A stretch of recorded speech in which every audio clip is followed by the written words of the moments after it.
tycoon. Interesting.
Falcon Mines is leading.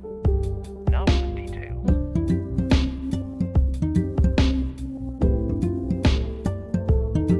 The condition of your planes is exemplary. Keep up the good work. Okay, that's it. Thank you for your time.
What's up, everybody? Soccer, that is very high praise that you gave our intro song. Where's the doggone thing? Our lo-fi spirit sessions. There they are. There they are. Okay. Sometimes it's not that I have low latency or latency issues, it's just that my eyeballs have latency issues because of my insane single screen situation. Anyway, Soccer, that is very high praise you gave our intro song, composed by Catburger, remixed from many of my favorite games. So, how are we? Yeah, I thought I'd go train today. I was feeling silly, so I'm going train. Actually, can we get some F's in the chat for poor Pepper? I'm sorry, does anybody still say F's in the chat? That feels quite dated at this stage. Are you really going on a train soon, Flair? Anywho, so Pepper, she went on a walk this morning and she hurt her little paw. Pepper? No. We're not licking our paw. So, if we see her licking her paw, bonus points in the chat if you let me know. Trying to keep her from licking that paw. Yes. And then her favorite person in the world left this morning for a trip. So, if she seems depressed, that's what's happening with Pepper. Anyway, a bit of business before we millennials still say F's in the chat. F's in the chat for the doggo. Licking the wound is not good. Is not good. They can like lick it raw and then it can get really infected. It like really slows down the healing process. Yeah, anyway, I am actually traveling next week. So there's no stream next week, which I'm really bummed about. I'm really bummed. So let's make the most of our time together. Right, Pepper? Oh, what a good girl. Yeah. Treat time. Treat time. It's like sanitary. But it just like keeps it from healing. I don't know the science behind it. I'm not a vet, but this is what I know is that you cannot let a dog lick their own wound so much. Anyway, I really liked Arctic Fox last week, so I say we go back to Arctic Fox. I also wanted to start our studying today with a bit of a pop quiz. Is this even going, gang? Okay. As I remember, there is some volume variations on it. So we might have to kind of ride the volume a little bit. With the stream of my traveling. I actually have done this. Man, maybe I can put it on the stream. Will this be worth it? Of course it'll be worth it. Of course the stupid thing I'm thinking of doing will totally be worth it. Let me show you guys the dumbass thing that I did.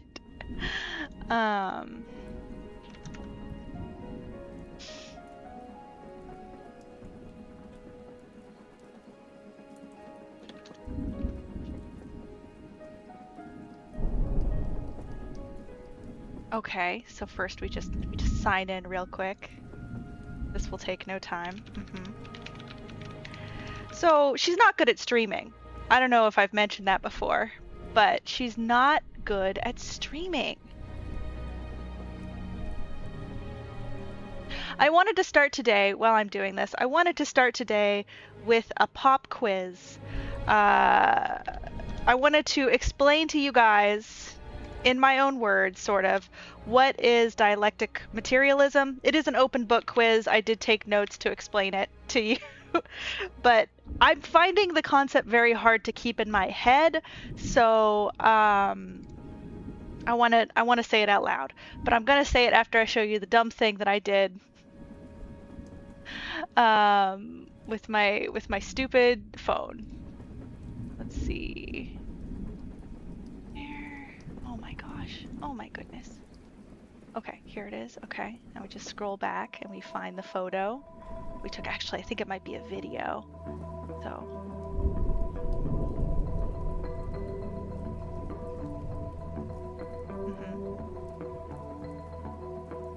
Yeah. And of course it's not here, so I think I have to send it from my phone to the old stream somehow, and that's gonna go really smoothly, I'm sure.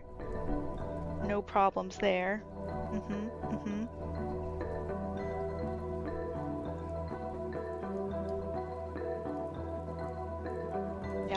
Yep, this is really good content. Yeah.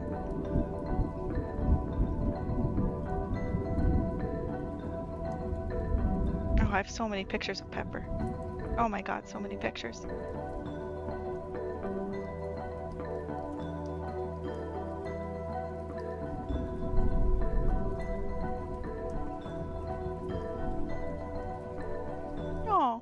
going, kiddo?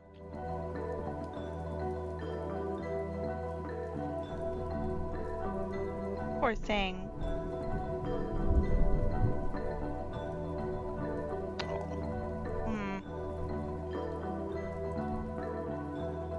I am worried that she's developing a limp.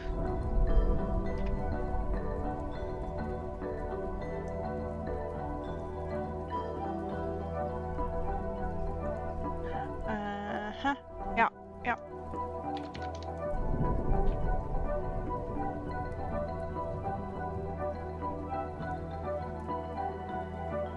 Yeah, this is going great. There's no problems here. We're almost there. Okay, well that one's cut off. That won't work. I have to send a different version of it. It's going great. I'm not self-conscious about this at all. It doesn't make me feel bad about myself in any way, shape, or form. I mean, I shouldn't feel bad about it because everything makes me feel bad about myself. So, I mean, you know, 6 1 half dozen the other. Okay, here we go. Here we go.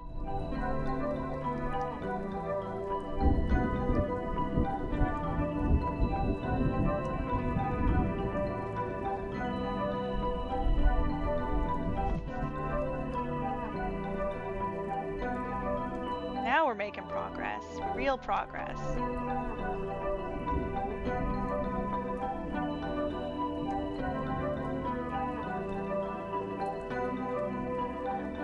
I know, why do we have to exclude Pluto from the fun of the solar system? Oh, it's really taking some time to send to me. I guess we can turn off the pepper cam. Maybe this will be our reward for the first for the first break. We can reward ourselves with a dumb joke that took way too long for me to actually show you guys. Anyway, okay, let's go to the pop quiz. Let's go to the pop quiz. Let me get out my notes. Explain it to the crew. What is dialectical materialism? Who's excited? Who's excited for Katie's definition of dialectical materialism? Get hype. All right. So, to understand Hegelian dialectic materialism, we have to understand what dialectics are, right? And Hegel gave us dialectics. It's this idea of thesis, antithesis, and in the relationship between a thesis and its antithesis, there are contradictions. You have a thesis, which is an idea, and then somebody says that idea sucks, that's the antithesis. And then in sort of reconciling these two things, there's a contradiction that emerges, and that is called a synthesis, or Hegel called it a sublation, or some German word that I'm not going to try and pronounce. Oh, dielectric materials. A friend of mine who was in solar cells, or was it energy cells? I don't know if it was battery or solar. She said making new dielectrics about dielectrics, which I thought was a pretty good Twitter bio back in the day. Anywho, so sublation. And Hegel says that this process where we have thesis, antithesis, sublation, that's how history proceeds forward. That's how we make new ideas. And there's an evolution that we're going towards. And there's some sort of absolute ideal utopian society that we are heading towards.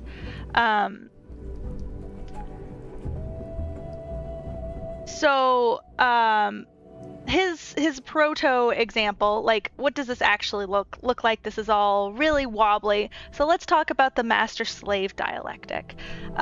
So there's in our very metaphysical world, two consciousnesses meet, and both want to be recognized by the other. And one wins out over the other, and that becomes the master, and then the other consciousness becomes the slave. And the ironic thing is the moment that the master takes subjugates the slave, the master no longer sees the slave as an equal and now can never get that self-recognition. So the whole point of subjugating the slave is completely made moot. And that's the contradiction that's emerging. And so to move past this, and meanwhile, the slave, ironically, contradictorily, finds their own self-consciousness because they are, with the labor that they've been given by the master, they are making things. And in making things, they're like, oh, it's pretty cool that I was able to make that. I'm pretty cool. And so they get self-recognition. And I believe that self-recognition can be considered the sublation, that synthesis, where it's like, a new idea, self-recognition. And that's what dialectics are. Cool, cool, cool, cool, cool. And Hegel says that this is how history is organized. It's this series of dialectic ideas, all evolving towards that absolute truth, like I already said. Now, Marx shows up, and he's like, Hegel, what are you doing on your head, buddy? He says, you're saying that it's ideas that make history evolve forward? No, my dude. It's actually people and materials, which is where the materialism comes in. It's people and things and concrete action. So his version of the master-slave dialectic, Jesus. His version of the master-slave dialectic is the proletariat-bourgeois material dialectic, which we read all about last time. But just to summarize, we have to start by accepting that the value of any good is just the combination of the cost of the material. It possessed my tongue. That's very generous of you, Sakura. Let's see. It's just the cost of the material plus the cost of the labor to make it good. Wait, it's just the cost of the material? It's just the cost of the material, the total amount of material. And the proletariat is providing the labor. Meanwhile, the bourgeois is paying wages to the proletariat and sells this good at a cost that is higher than that total cost of materials. And they take part of that and they pay some wages to the proletariat. Cool and cool and cool. Hey Dapper, welcome in. I'm giving myself a pop quiz explaining what dialectic materialism is. Oh my god. Dialectic materialism. Dialectic materialism. Dialectic materialism. So, the bourgeois, they take the surplus for themselves. And in this way, they are a tick upon society. This is a big observation of mine from our last stream where I started the Communist Manifesto. Is that Marx is extremely poetic. An infoghost. Is an infoghost a real thing, Sakura? Because that rules, the idea of an infoghost. Also, the music's getting a teensy bit loud for my taste. I love you, Arctic Fox, but you're a teensy bit loud.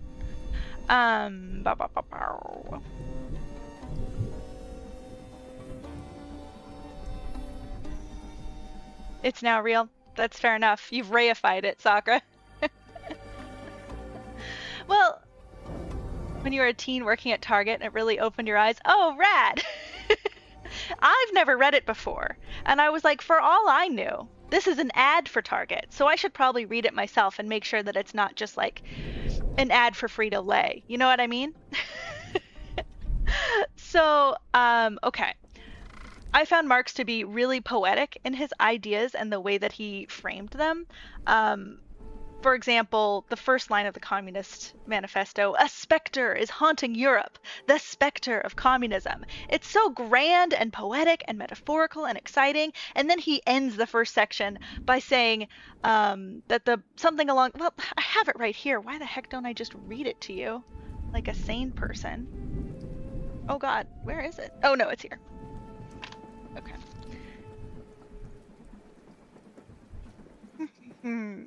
The last sentence of the first section entitled The Bourgeois and the Proletariat. What the bourgeoisie therefore produces, above all, is its own gravediggers. Its fall and the victory of the proletariat are equally inevitable.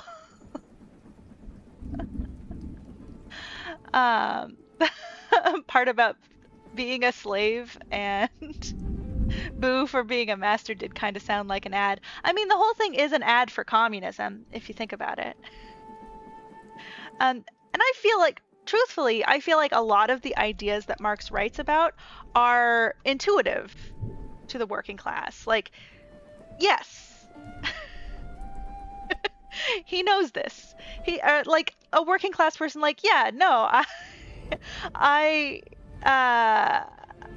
earn the boss $1, I earn a dime. Like, these are intuitive to the laborer. What the laborer does not have, that I think Marx gives them, is fire, passion, metaphor. And what Marx does is he just has the luxury, sort of, because he ends up in poverty later, but he claims the luxury to formulate them in a way that is uniting. And by saying the ideas out loud, I think that he makes them more real and even more intuitive. And he provides solutions, which is rise up. You have nothing to lose but your chains. Anywho, let's see. Let me finish out my pop quiz here. So what is the contradiction, right? We talk about in a dialect, to be a dialectic. I am going to keep messing it up, Dapper, so that's good for all of us. To be a dialectic, we need our thesis and antithesis to have a contradiction in them. Capitalism is not an inert force. It actively obfuscates. Yes, yes. As Katberger always says, the other guy is playing the game too. Maybe it's for the best, Flair, that you've misplaced those chains. Unless you're trying to do like a chain rattling Christmas Carol situation, in which case you will need those chains. So what is the contradiction? The contradiction in the proletariat bourgeois dialectic is that in order to, what the bourgeois seeks, instead of self-recognition, is wealth and power. In order to accumulate that wealth and power, they find themselves centralizing populations in cities, they find themselves centralizing ownership of property, and they find themselves centralizing ownership of materials. And in concentrating those things, they are privatizing ownership while collectivizing, is collectivizing a word? Collectivizing labor and people. And that's not fair. And it is inevitable, Marx says, that the proletariat, now that they have been united by the bourgeois, will rise up and overthrow the bourgeois. I think I made it through there. So that's basically the first chapter that we read, a summary of the first chapter that we read last time. This past week, I got through the second section. And the second section, entitled Bourgeois and, the second section, which is entitled The Proletariat and the Communists, is much more directed toward what are the aims of the Communist Party. And then just to summarize this, because I don't want you guys to miss anything cool. The second section here, I did write my little summary up. I did my homework.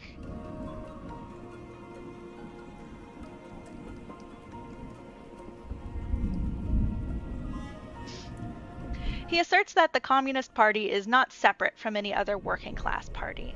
And the only thing that they really seek to do is centralize the common interests of the proletariat. Because while he's writing this, socialism, that is to say, the idea that government should work to better society, is becoming a more popular idea. And so we have a lot of these socialist parties popping up when the Communist Manifesto is being published. And so he's responding to all of these disparate parties, which are doing the thing that leftists love to do, which is infighting about whose idea is the best. And he's saying, no, the communists are all the same thing. We're all trying to fight for the same thing, everybody. Let's focus on that. So this chapter is a list of things that the communist class wants to abolish. And it's really in this chapter that, for me, my own criticisms of the Communist Manifesto start to become clear to me. And I don't think I'll share them with you, and I don't think I'm original in having these issues with it among other leftists. But I just kind of wanted to share my reactions to them. So, things that the Communist Party wants to abolish. First of all, private property. In the 1840s, 50s, when he's writing this, private property is the groundwork for all personal freedom. Like, for example, you need to own property to vote. And he's like, that's inherently classist. We need to abolish that. That's fine. Yes, that makes sense to me.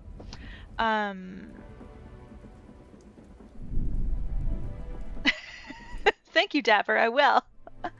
The next thing on his list here is abolish the family.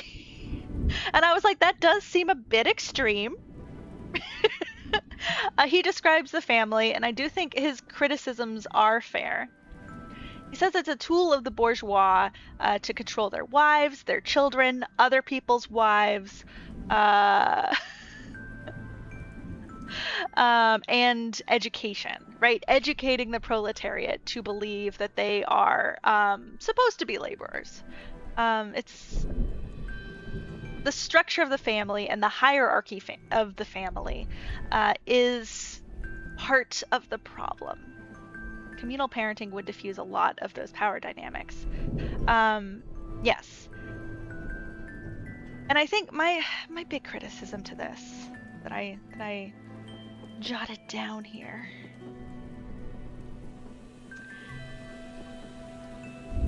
is that it's not so much abolishing the family, because I do think having people who are intimately in your orbit, who you are related to, either by blood or by choice,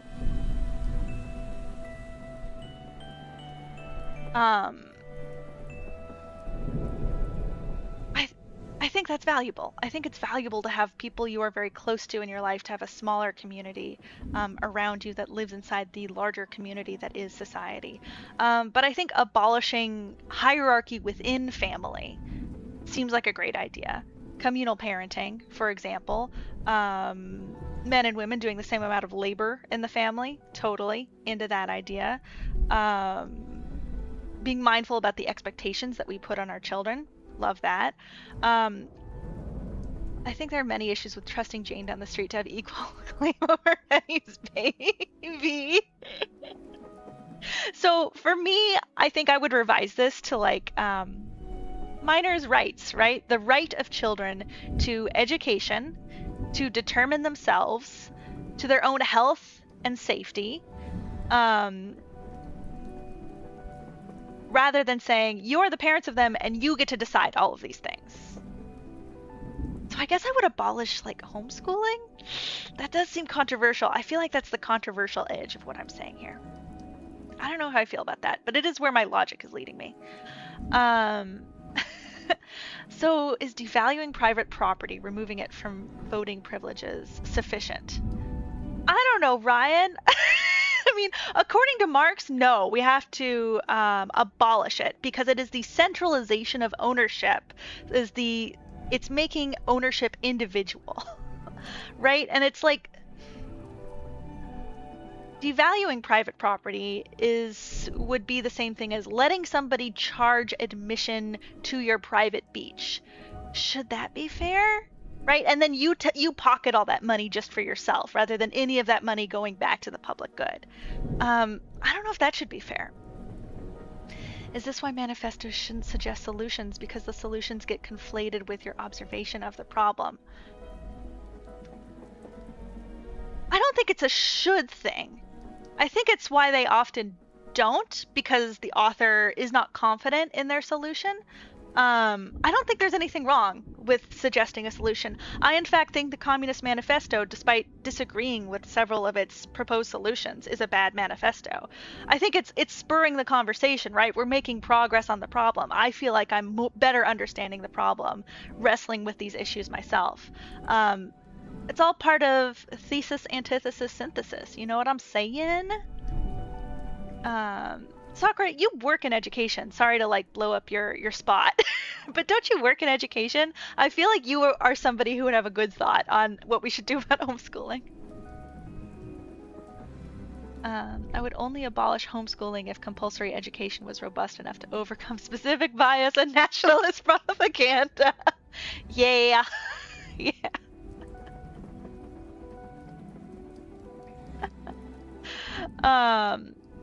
Another issue, that critique I had, and this was all in the first section, and we talked about this a little bit last time, is, I'll just read the quote to you, see how you react to it. The dangerous class, the social scum, that passively rotting mass, thrown off by the lowest layers of old society, may, here and there, be swept into the movement by a proletarian revolution. Its conditions of life, however, prepare it far more for the part of a bribe tool of reactionary intrigue. I think that's some bullshit. I think it's ableist. I think it's sanist. I read what he's saying as, hey, have you already been discarded by society because you're disabled or mentally ill or can't contribute in some way?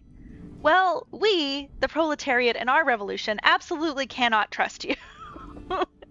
He hates the pores. It's not cool. And he just assumes that there is no hierarchy among the proletariat or within families, or that hierarchy is only based on materialism rather than other isms. Oh my goodness. Oh. Pepper's having quite a bit of a... Oh, sweetheart. Oh, hold on a moment, everybody. I do need to tend to sweet darling Pepper. Are you guys gonna be okay? I'll BRB.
Okay, okay. We're back, gang. Pepper looking expectantly at me for another treat. Guys, I just think that Marx would say that Pepper is of the dangerous class. That he would say that she's ready to be a bribe tool of the reactionary intrigue. You know what I mean? Well, if you're feeling okay enough to beg for treats, what am I supposed to make of that?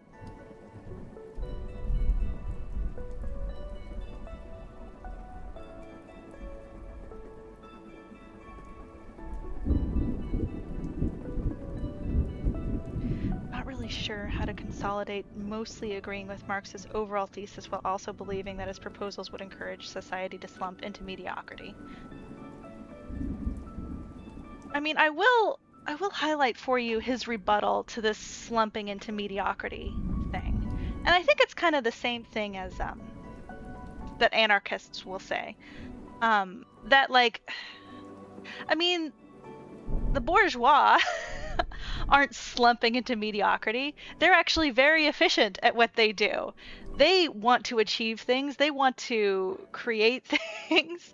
Like why are they accumulating all this wealth if not to find the personal freedom to shape the world in a way that they see as better?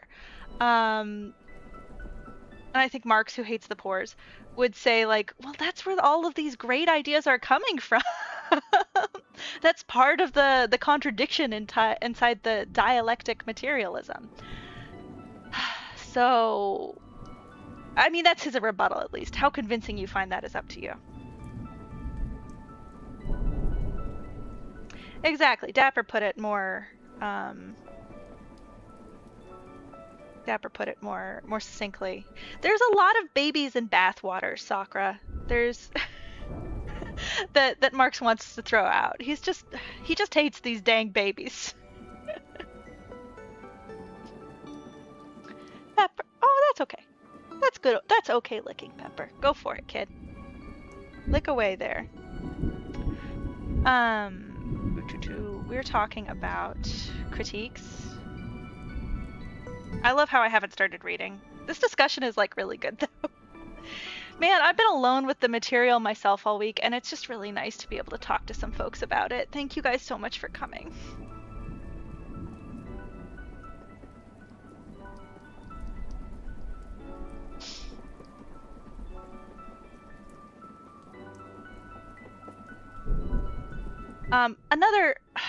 Another instance of Marx kind of inherently accepting sort of frankly classist ideas, but like then insisting that he wants a classless society is this idea that, here's a quote, a portion of the bourgeois ideologists who have raised themselves to the level of comprehending theoretically the historical movement as a whole. And so he's talking about this portion of the bourgeois ideologists, and I think our boy is talking about himself on this. And he's saying like, well, we're the people who are bringing these ideas, these dialectic materialist ideas to the proletariat.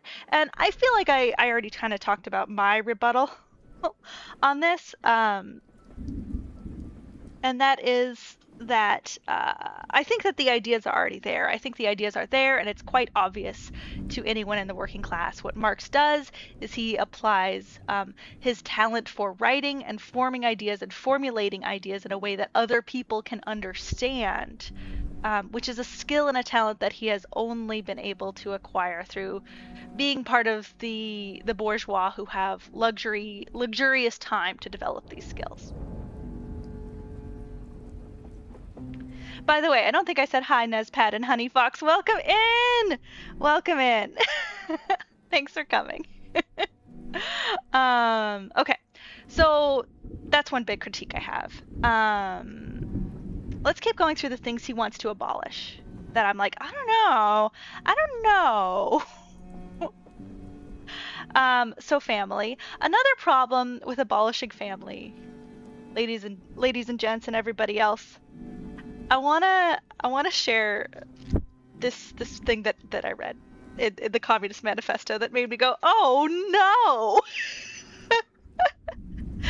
Um, but you communists would introduce community of women, screams the whole bourgeoisie in chorus. So this is a criticism of communism that Marx finds himself needing to respond to. And his response bums me the hell out. He says, the communists have no need to introduce community of women. It has existed almost from time immemorial, which really goes into this whole divine feminine thing, which, like, oh boy. Complicated topic. But, like, who do you think is sustaining this time immemorial community? He treats it like it is a natural thing that has always existed rather than a thing that women have had to fight really hard to maintain their right to. So I find that fucking exhausting. And I think in saying stuff like that, Marx is sort of undercutting his own ability to gain allies in the movement, right? Because I feel like the people who are going to be on your side, Marxy Marx, are going to be the people who are at the bottom of these hierarchies that you just do not acknowledge exist.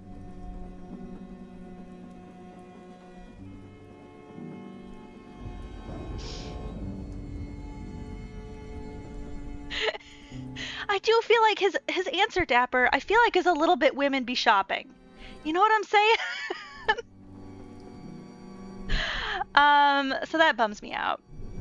And then I kind of have a similar. So the next thing he's talking about is like, communists want to abolish nations, right? Because the proletariat across the entire world should unite and form a worldwide classless society.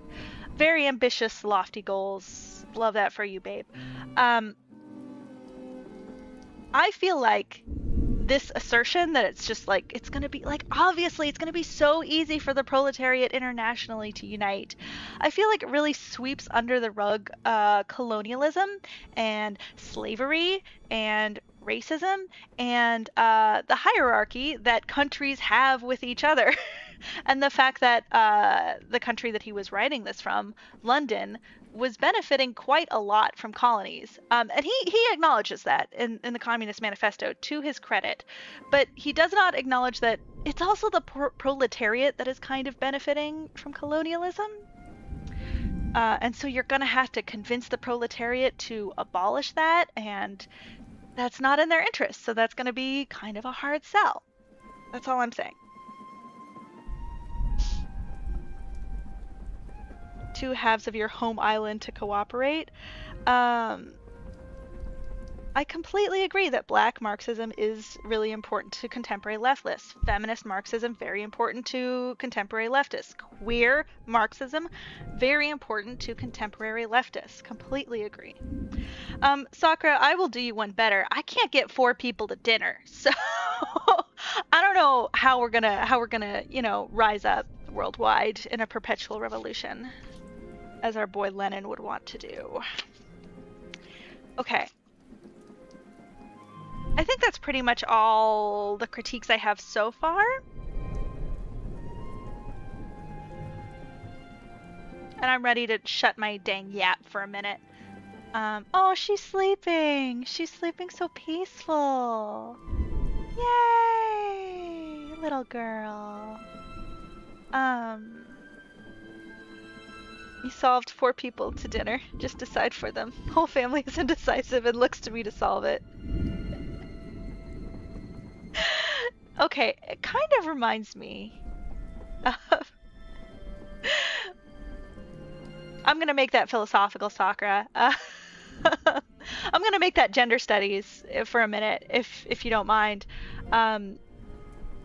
Katie was saying to me that his view of masculinity is to part of what being a man in modern life for him is just handling it. Just making the call and handling it. I wonder as the person in your family, well, as a Platoist, you would be a totalitarian, wouldn't you, Sakura? as a modern man who is engaged with the project of masculinity, what is being a man to you? Does that aspect of being a man hit for you? Question to all our people who think about masculinity in the chat, regardless of your gender. But since Soccer brought it up, directed to him. First, we have to solve D&D scheduling, and then we can implement communism. Yes, exactly.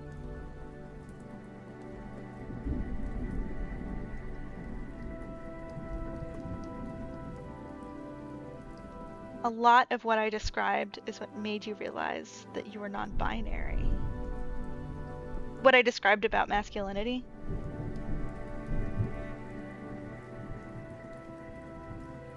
I think there is something to running a TTRPG as praxis, flair. As I have said before, I really struggle with TTRPGs, but I do think that they can be a tool of the revolution.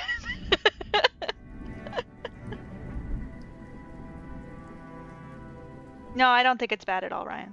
Don't worry about it, dude. I think you should think about the things that are interesting to you, first and foremost.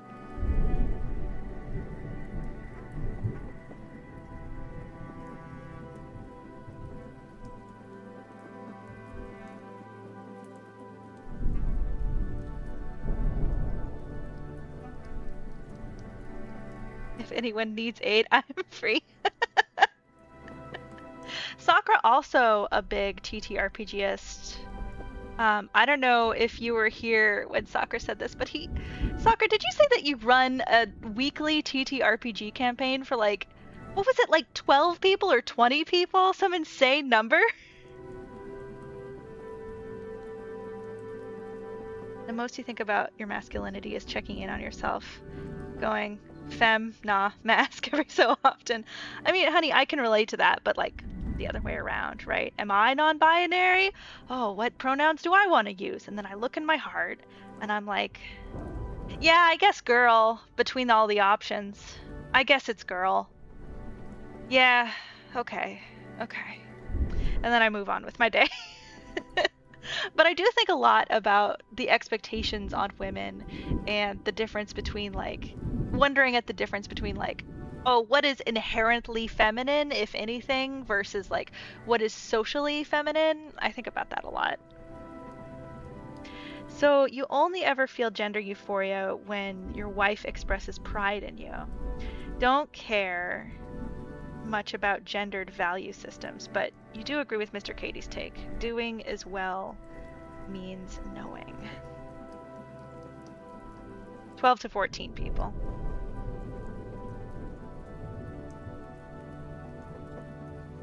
For you, most being a man is trying to unlearn everything that people told you being a man was for the first 25 years of your life. Born and grew up in East Europe.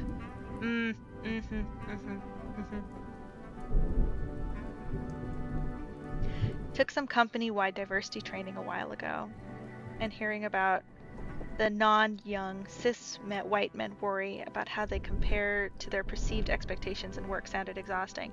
It is exhausting, and it really never stops, and honestly, it changes as you get older, but it never really goes away. And it kind of gets worse because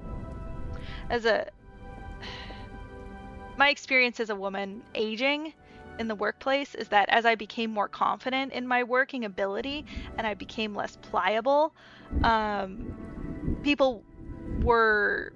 experienced more sexism because I am not supposed to be competent. I am supposed to be pliable and agreeable.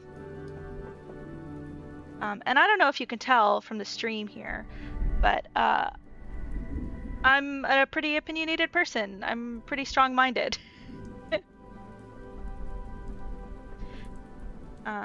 Never really think, oh, I should do that, / I do that because I'm a man. I would do things differently if I weren't. Found gender constructs limiting and you don't want that for yourself. Hell yeah. Hell yeah.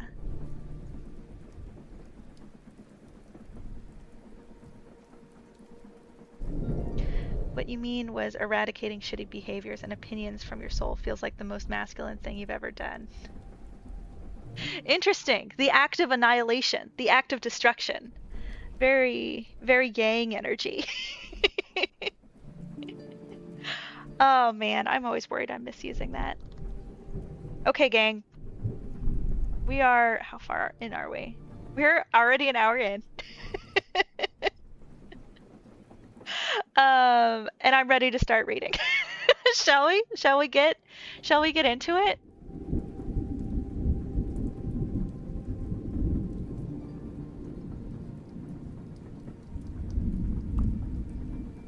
I'm gonna say 3 sessions since we spent so long talking, but Pepper's already had her walk, so I think she'll be good for a little bit longer. Marriage oddly freed you from gender expectations to a significant degree. No need to perform masculinity in dating. I completely get that. Absolutely. Plus, working in a women-led industry means performance of masculinity isn't required. Yeah, I think it's like that's why abolishing the family hit me so in such a bad way, because it is so empowering to find a partner who is interested on working with you on gender expectations, right? Who is, like, for me, like, engaged in the process of what gendered expectations are, not just throwing them out entirely and denying them, but saying, like, oh, they exist at a society-wide level. What do we want gender expectations to be, or how are we going to reject them? Like, materially, what does that look like? Right? And so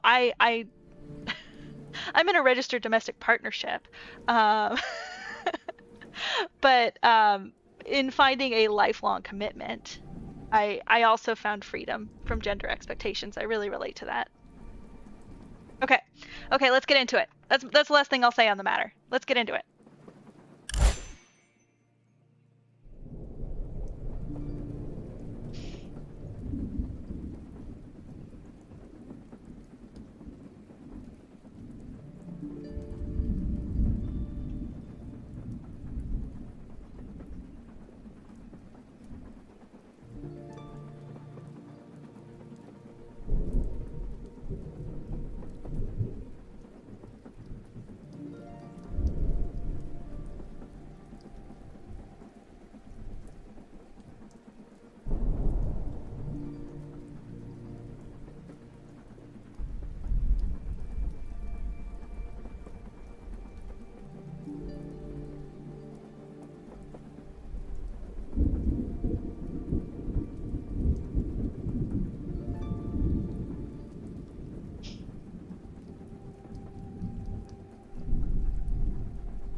think she thought she heard the specter of communism.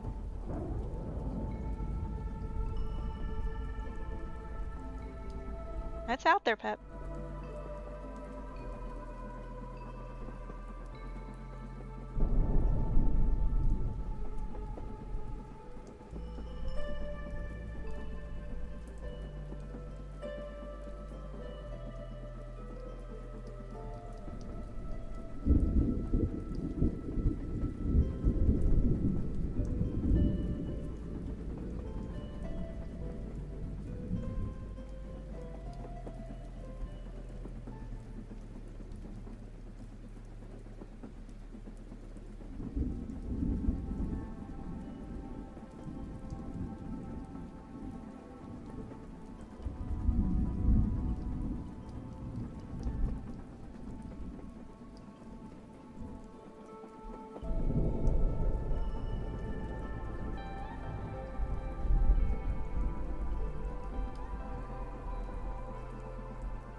call her the vibe room.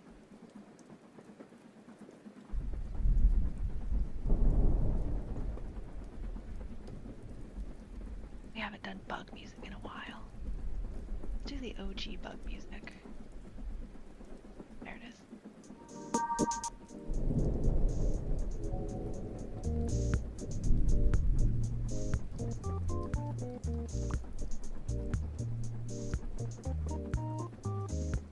Bug.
mine, I'm literally reading about that right now. That's what the third section is about. It's really about um, picking out those nuances.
Yeah, so this last section is actually the hardest one for me to follow. I'll be totally real with you. But it seems like he's honestly, it seems like he's criticizing other socialist movements, which is kind of funny, given that he starts the first section with, the immediate aim of the communists is the same as that of all the other proletarian parties. And so he's taking all the other socialists, which I know is different than a proletariat party exclusively, but he's just sort of pointing out how feudal socialism, petty bourgeoisie socialism, true socialism, all of these are kind of compromised in their own way.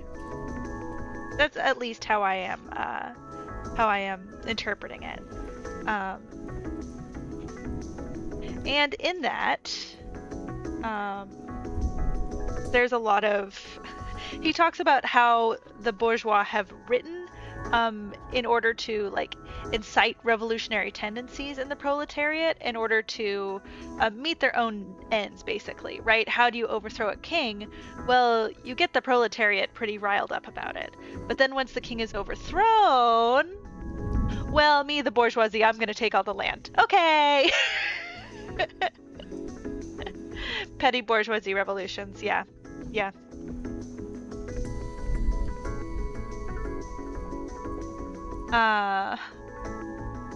Also, Nezpad, what if I told you that I was Dr. Egad this whole time? This is what Dr. Egad sounds like. Well, I guess Dr. Egad kind of sounds like or whatever it is. Also, while I was reading this paragraph in particular, nothing is easier than to give Christian asceticism a socialist tinge. Has not Christianity declaimed against private property, against marriage, against the state? Has it not preached in the place of these charity and poverty, celibacy and mortification of the flesh, monastic life and mother church? Christian socialism is but the holy water with which the priest consecrates the heart burnings of the aristocrat. And I couldn't actually find it when I went back to the other section, but I swear he talks about abolishing religion. I swear. I mean, we know like religion is the opiate of the masses is like a Marxist thing. Oh, hey, Defect. You're not late. You're just fashionably on time. Don't even sweat it. And that is another criticism that I have of Marx. I don't really agree with abolishing religion. It seems, again, like abolishing family, a little bit extreme to me. And again, I think where he's coming from with abolishing religion is that it is... Why does he want to abolish religion?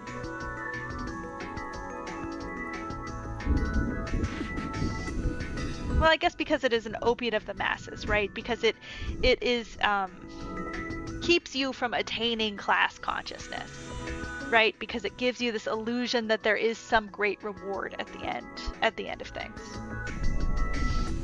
I've learned on people's face when discussing with them, despite not believing it myself, it's a very useful language to deal in. Yeah.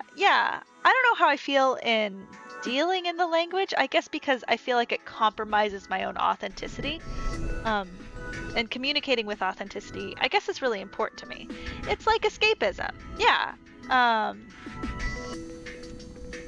But I also think that I think it sort of undercuts what he said earlier about one criticism of communism that he doesn't accept is that, oh, well, communism is going to abolish individuality.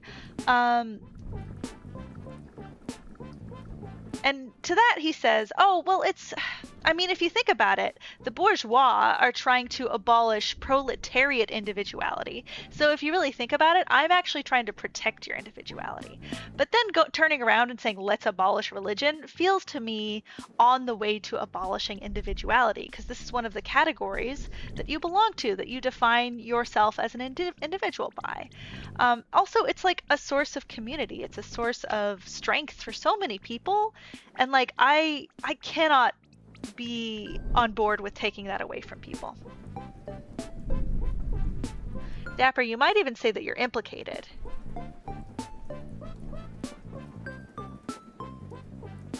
So more so for persuading or explaining, nothing malicious. Yeah, that's fair.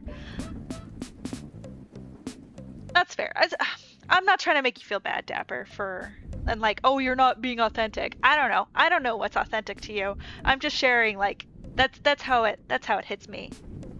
Abolish religious mythology, retain religious community. I mean, but the mythology is powerful. Stories are really powerful. This is something that Ernst Bloch really focused on, which is from the Hope video. That, like, it is through mythologies that we find paths towards hope, that we find the strength to build that community, because community is work to build, and it is it's not always a pleasant experience. People are quite difficult to deal with. He wants to abolish religion because it is a means for the royals and the bougie to use it to manipulate the proletariat. Yeah, that too. You're just funnin'. Fair. Funnin' is always allowed. Your qualms with religion usually come from organized religion and misuse of power. Yeah, it's it's like when hierarchies get involved, right? When you say, like, oh, well, the priest is in charge and I should do whatever they say, rather than the priest is somebody with interesting ideas, and I like listening to their interesting ideas, and I'm gonna take what works and leave what doesn't. And I think it's that simple. Right? I mean, I think, again, all of my criticisms come from, like, you're trying to, like, really narrow down the things you want to abolish, and I get that, you're a materialist, but, like, at the end of the day, abolish hierarchy. Learn to recognize hierarchy and abolish it. That's what I think. Liberation theology is a very useful perspective in these spaces, tabled in churches before. Got qualms with unorganized religion and spirituality. Lots of cultural appropriation be happening in spiritual circles. That is a good point, Sakura. Not to mention that's how cults happen. So there's two reasons against unorganized religion. I actually don't know about liberation theology. Tell me about it. What should I know about liberation theology? And while you do that, I want to share with you another criticism of Marx I found. Oh, I love criticizing Marx. I find it very satisfying. I don't know about you guys, but I find it satisfying to find someone that I really agree with and, like, really dig into their ideas and then find, like, oh, I actually disagree with you on all these key things, even though we're very aligned on stuff. Maybe that's why I'm such a good leftist, because I love fighting with them. Seems important for allocation of resources and security. I mean, I don't know that I would call myself an anarchist, but an anarchist would completely disagree with that point of view, Ryan. I guess I'm just saying there are other ways to think about it than relying on hierarchy to decide on allocation of resources and security. It's reading the Bible with class consciousness in mind, focusing on passages about helping the disenfranchised and individual liberty.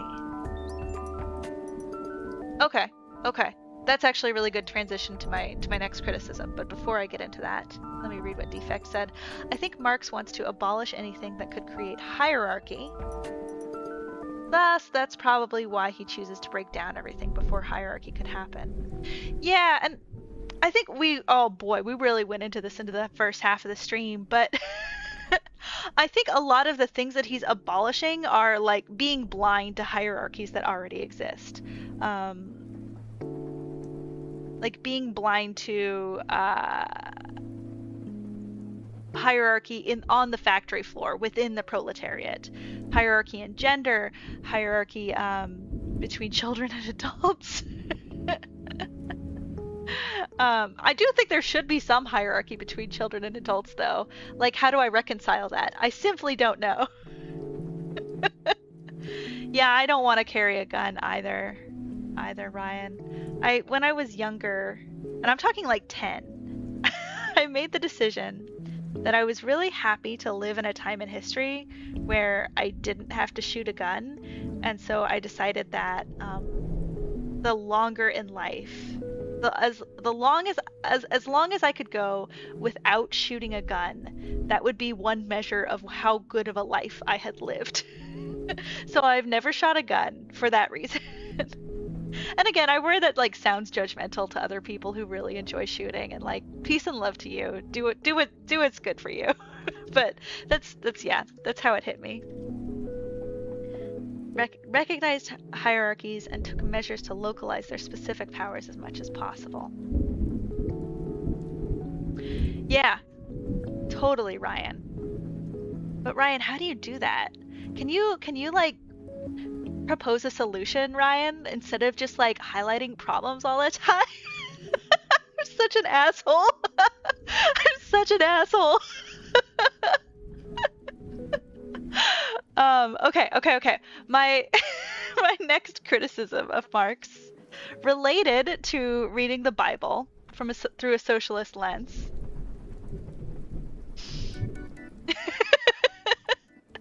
Is that Marx says, let me see if I can find it and read it. Ah, yes. He's talking about how the bourgeois have abolished the proletariat family and retained only the bourgeois family. And this sucks. Because like you're working all the time and you never have time to spend with your kids, so you've effectively abolished family.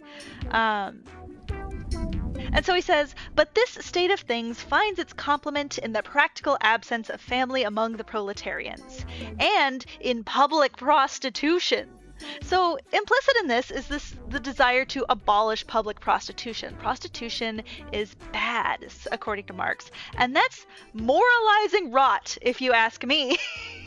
And I think Jesus Christ would agree with me on this one. His best friend Mary was a prostitute. Jesus was a simp.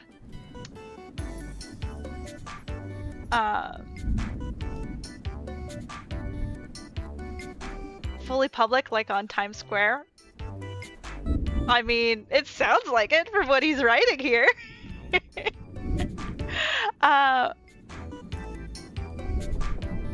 And I think that prostitution is always going to exist. And for why I think that, check out I guess a hint to why I think that. I'm not explicit about it. For a hint to why I think that, and I think maybe even prostitution existing is a good thing, check out the Cyberpunk video. I know a bunch of people did. Soccer, thank you for your comment.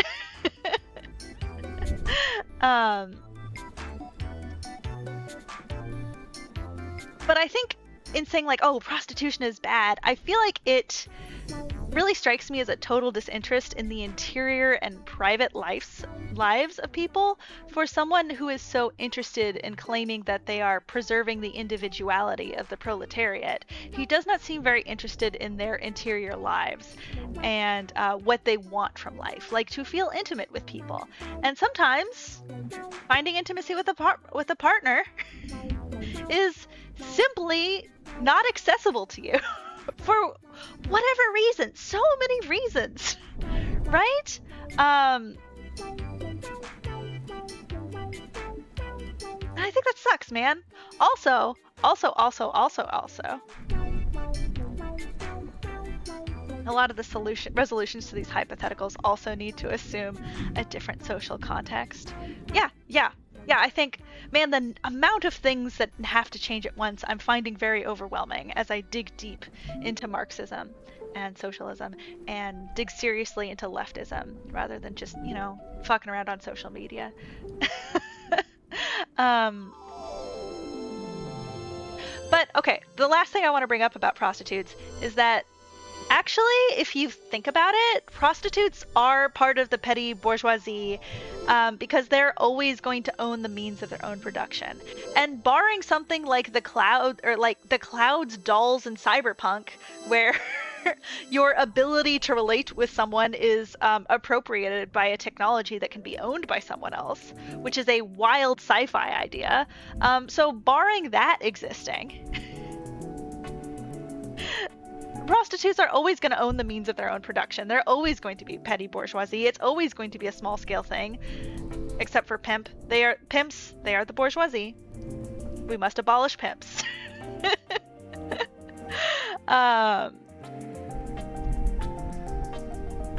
So prostitutes are always going to want to maintain access and control over their own means of production.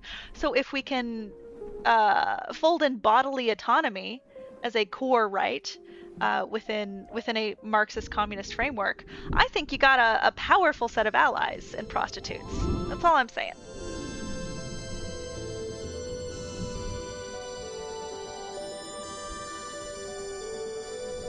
I think it's extremely paternalistic, and I think a lot of his perspective comes off as deeply paternalistic. Like Socrates said earlier, he hates the poors, right? And I think that's what's really being revealed for me again and again in all of these criticisms. I don't know if he can properly argue for it, but he can make an argument for it. I would say that throwing out his argument entirely is making the same mistakes that Marx is making. That is throwing the baby out with the bathwater, right? We have to, that's why I'm like digging so deep into this and saying, this sucks, I like this. This sucks, I like this. Because like I have to figure out for myself, reading Marx, what I'm going to take and what I'm going to leave. You know what I'm saying? We can imagine fantasy and sci-fi and grimdark bullshit, but we try imagining a better world and we all get antsy. That is such a good point, Dapper. I'm gonna think about that. That is such a good point, dude. That is so spot on. Okay, gang. Okay, gang. I think I'm ready to get back to it. Unless anybody else has thoughts.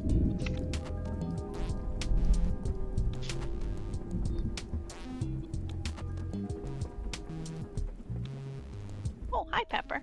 Oh, sweetheart. How's your foot?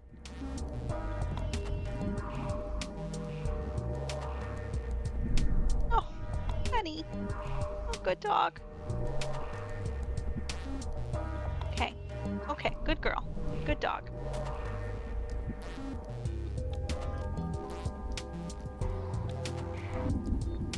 Hi, Kairos. How are you?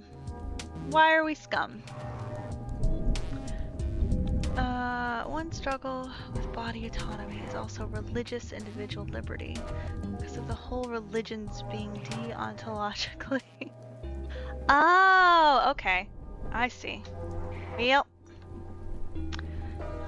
it seems like you're just here. You don't want to help. You just want to yell.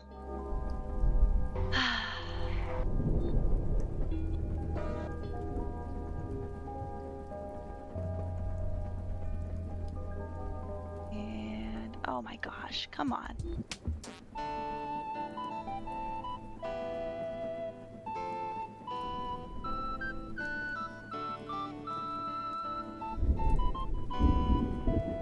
Okie dokie. I don't actually know how to block b-ball. Is that the same as hide user from channel?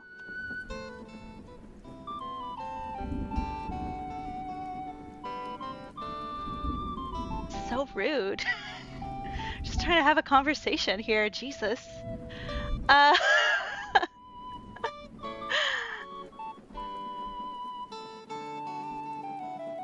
Okay, hide user is block. Oh, man. I mean, if this like becomes a thing, then like we can just move to Patreon with like a free stream so it's open to everybody. Ugh. Like, I wonder how they even found me. It's such an unpopular, like, it's such a small stream. It's very intimate. Jeez Louise. I guess they're just looking for things to be mad at.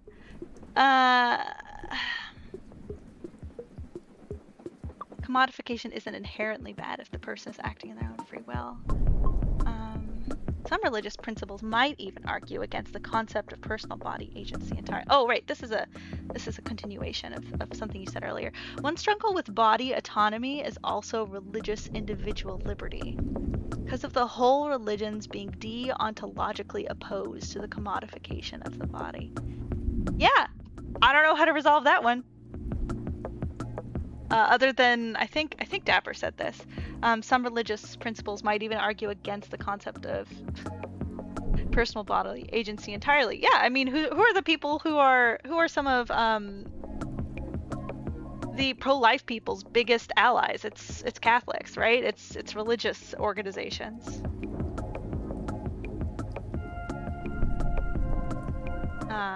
Freedom of religion also needs freedom from religion. Yeah. I mean, and again, it's kind of a hierarchy thing, because you're saying like, oh, the priest says it's okay or says it's wrong, so therefore it must be wrong. Like, bring your critical faculties to religion. Hey, Andrew, what's up? Welcome in. Welcome in.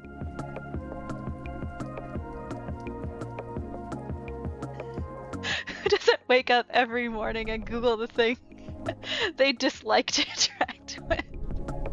Man, that sounds like a special kind of hell, dude. Okay, anyway.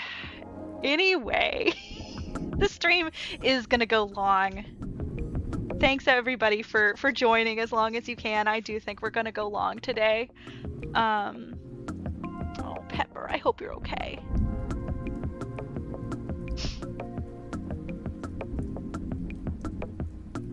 Look up YouTube every day. Oh, Andrew, thank you. That really means a lot. Well, thanks for swinging by the stream just to say that. That's very kind of you. You're welcome to stay and talk Marxism with us if you want. We have a pretty good crew going here.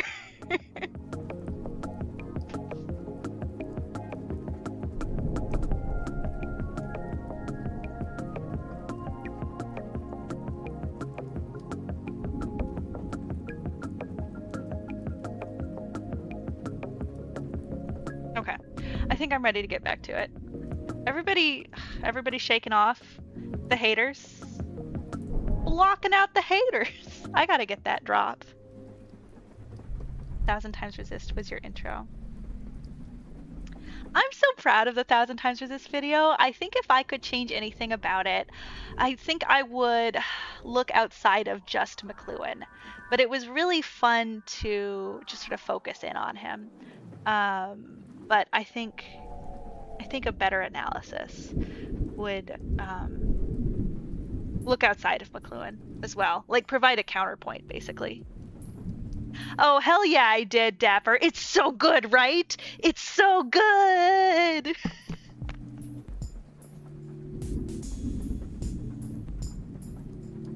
Flair, why is this the first time you felt awake in 5 days? Okay, I'm getting so distracted.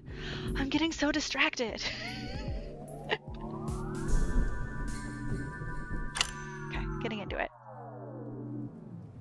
I do want to know what's up, Flair. I guess skip.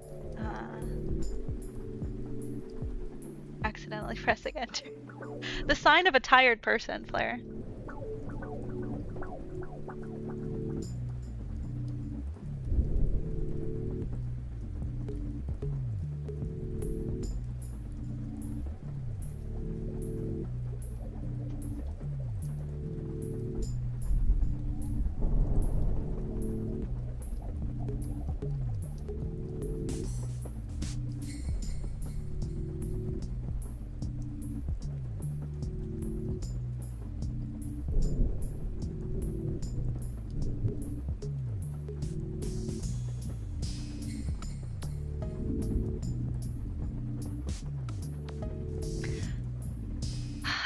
Feel like this last section is like so specific to the moment in history in which it's published, because it's like talking about historical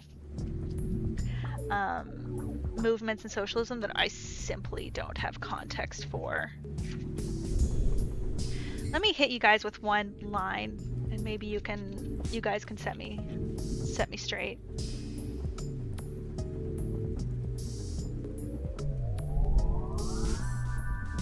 First time awake, it's 40 Celsius here every day. Oh god. Oh god. 40 is too high. It's so hard to sleep when it's hot. Global warming do be doing its thing, right?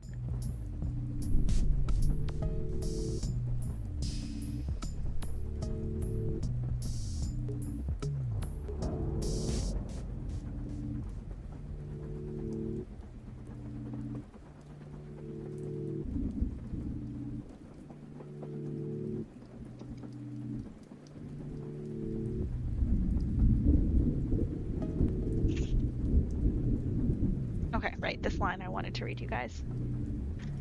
Focus is not my strength. Focus is not my strength.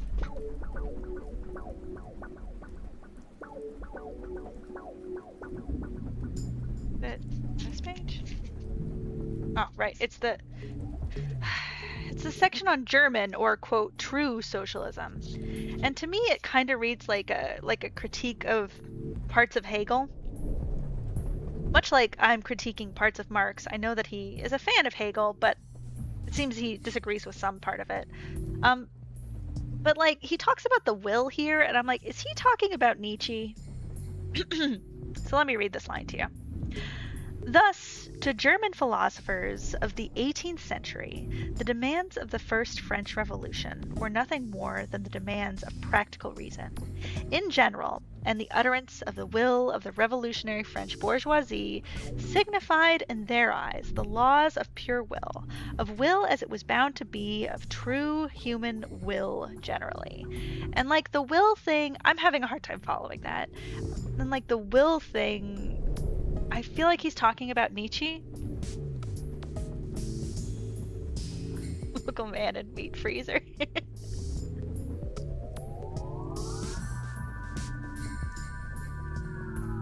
Andrew, I will say that all of this whole reason I started this stream was so that I could make a very long video on Zero Parades,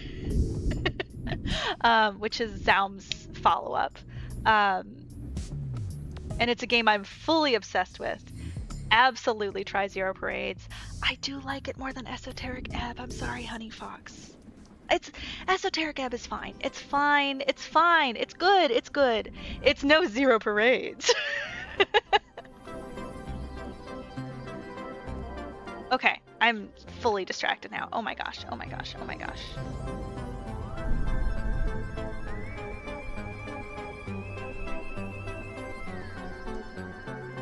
Hell yeah, Dapper! Dapper, I think you especially are going to love Zero Parades, given what I have learned about you in the past hour and a half or so.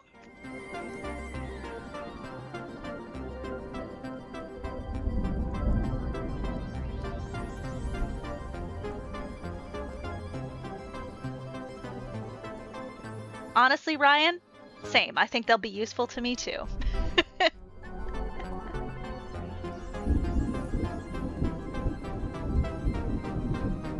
Heavy spoilers RPG, the true identity of the final enemy is the hero's father. It's been really fun to play so far. Interesting. I haven't heard of that one. Let me put that in a tab.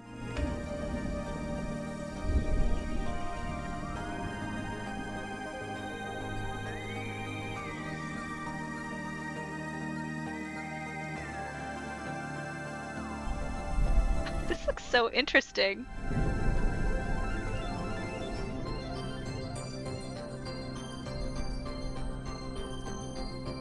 I appreciate your taste, Dapper.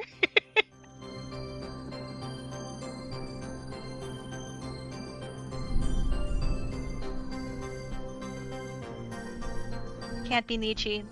Only 4 years old. Okay. Okay, so we've eliminated Nietzsche.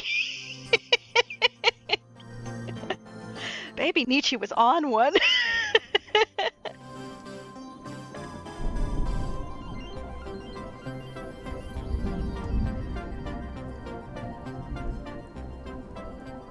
Maybe he's just talking about Hegel. Or like, I know that there are two sort of descendants of Hegel's.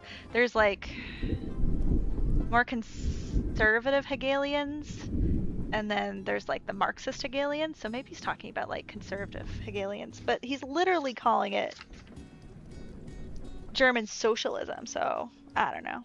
Maybe those are somehow the same thing. He's not convincing me to care about the various specific sects of leftism that he's criticizing here. It's a lot of leftist infighting, which is always so boring and specific.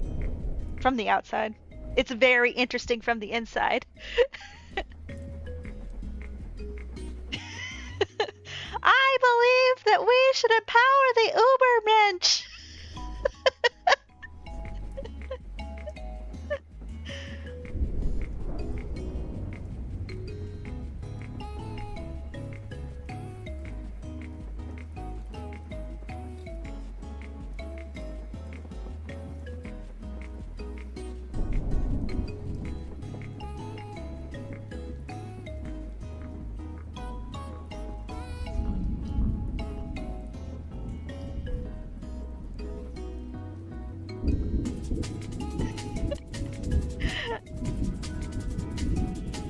And it feels sort of inevitable that we'll have to read Nietzsche in this stream at some point, but I'll be real with you guys, I don't want to read Nietzsche.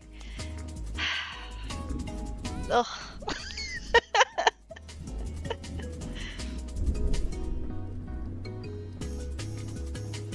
Taking inspiration for a 4-year-old is working on dismantling hierarchies. It's a good point, Honey Fox, you got me there.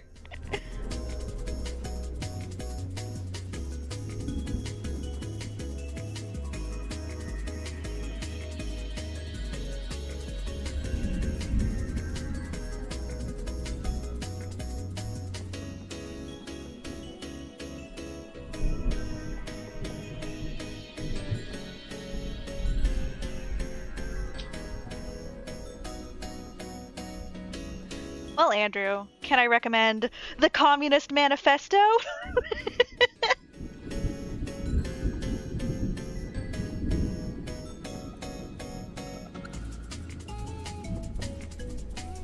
I will say the last section is kind of slow, so as far as book recs go.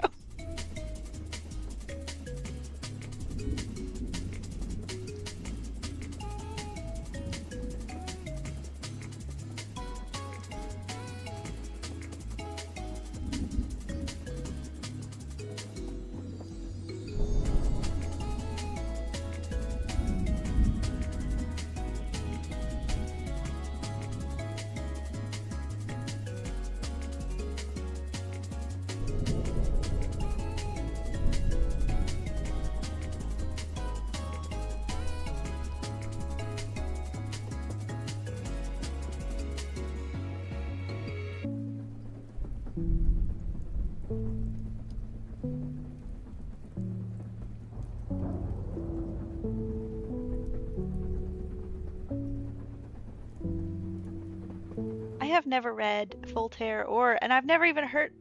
Wait. Oh, I thought that was Voltaire. I don't know what that is. I don't know that much about philosophy. I'm just a total newbie.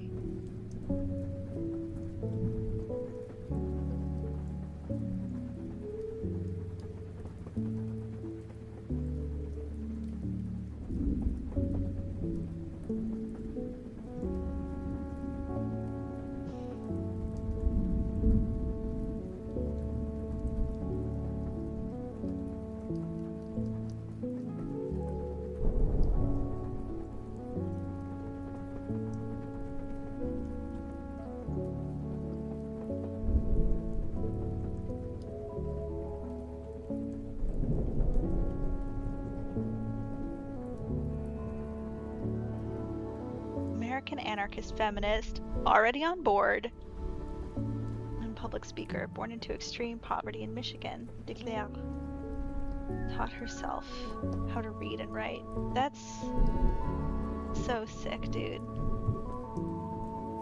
In the 1800s. Well, that's important context for sure. That sounds rad. Gotta read that one. Put it on the pile.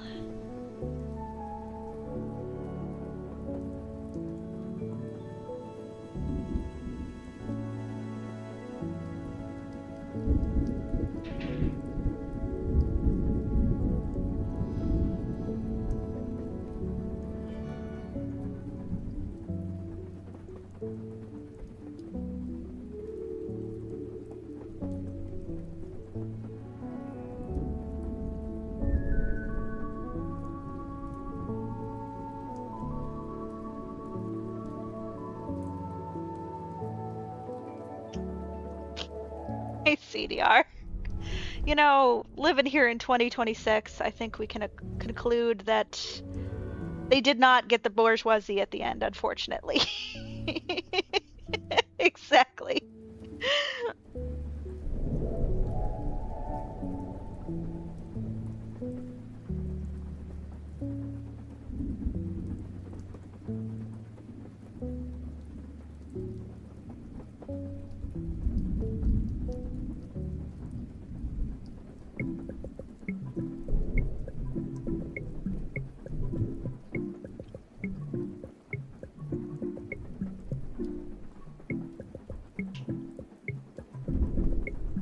Oh, where's my pen?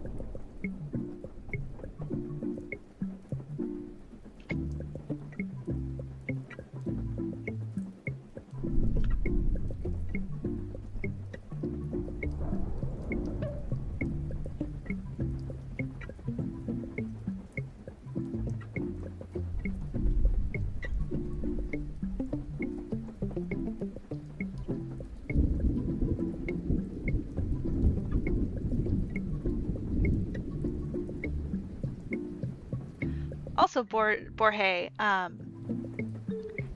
kind of a prerequisite for Baudrillard simulacra and simulation is really strongly draws on Borge's work.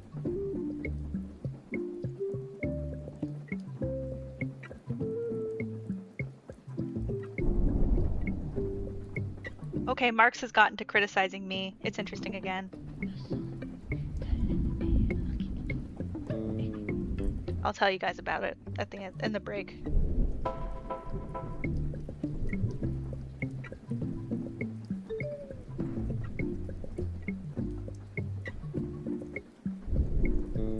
Yeah, Marx is being mean to me.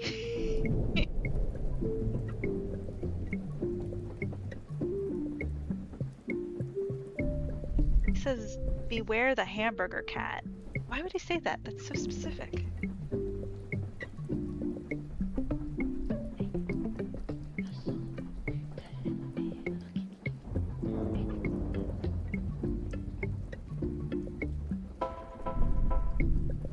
I'm not so fond of Katie and or Catburger.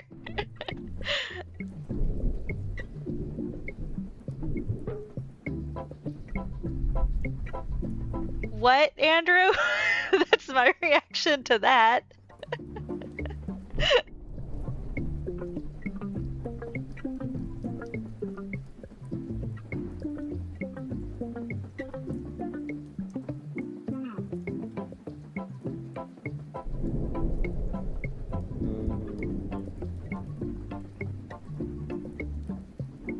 Oof.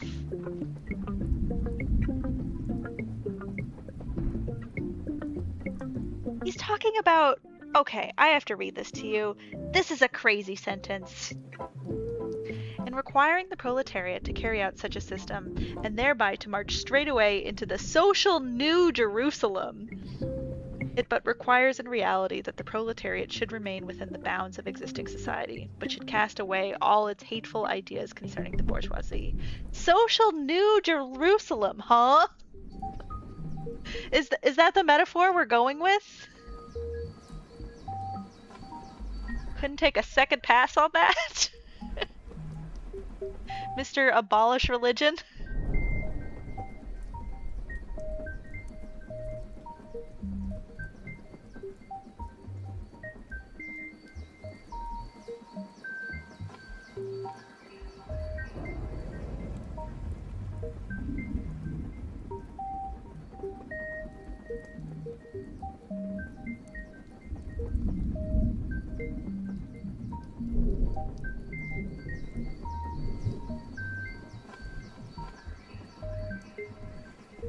Are you sure it's not warning me about the burger? I get your joke, Ryan.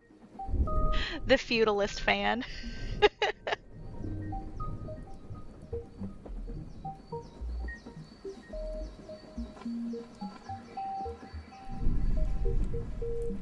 Yeah, he probably just got tired here in the last section.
Oh, hell yeah, he's criticizing the Enlightenment utopian people now. I hate those guys.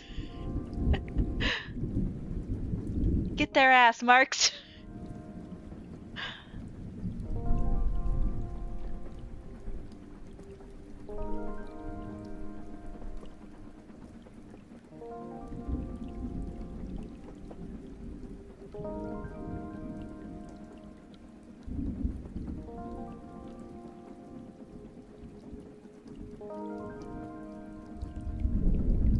Enlightenment era concern. I figured it was something like that. I just don't know who specifically he's referring to. It just feels so pointed, you know?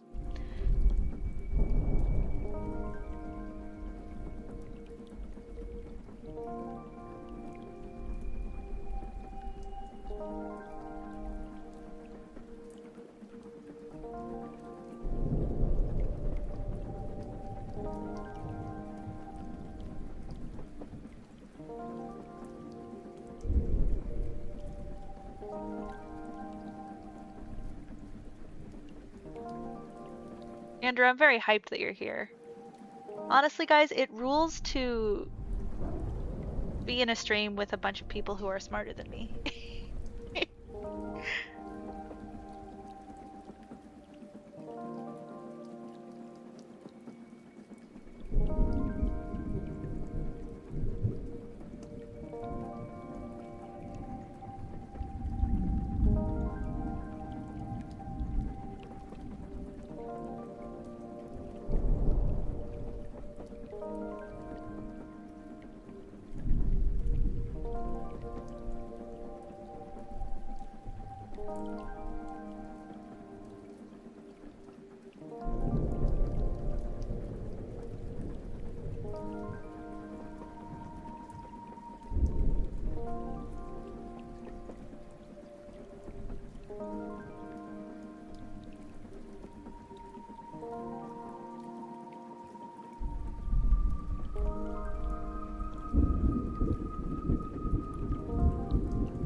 Okay.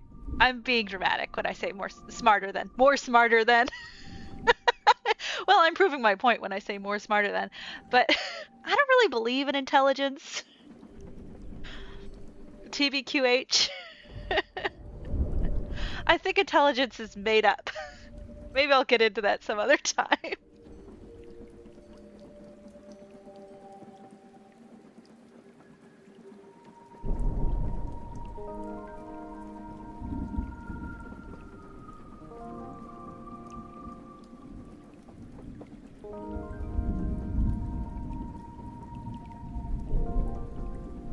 Like, the only difference between me and somebody that consider themselves quote unquote dumb is time. Time put into mastering something. And like desire to master something. That's it.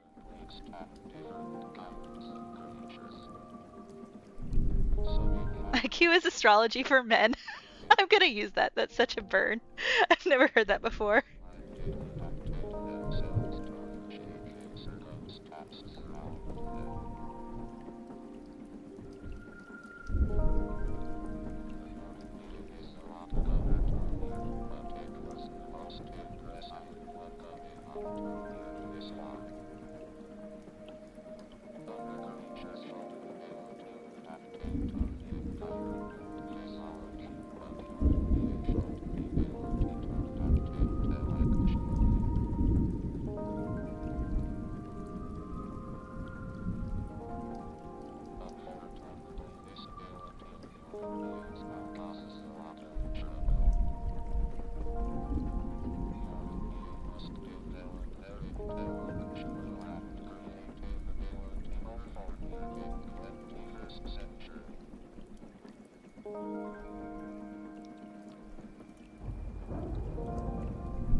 Guys, would you still love me if I put on bat music?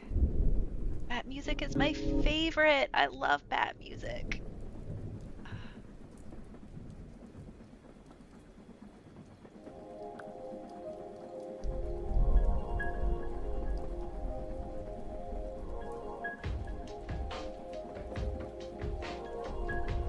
That's why I always in community work try to put up front how disappointed I am at everyone for not knowing theory. And that's just praxis. That's just what praxis is.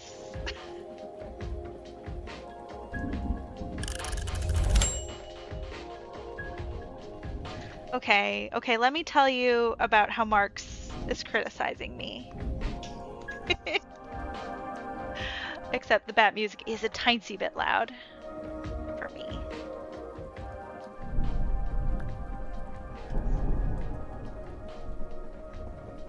Can't even quote Derrida.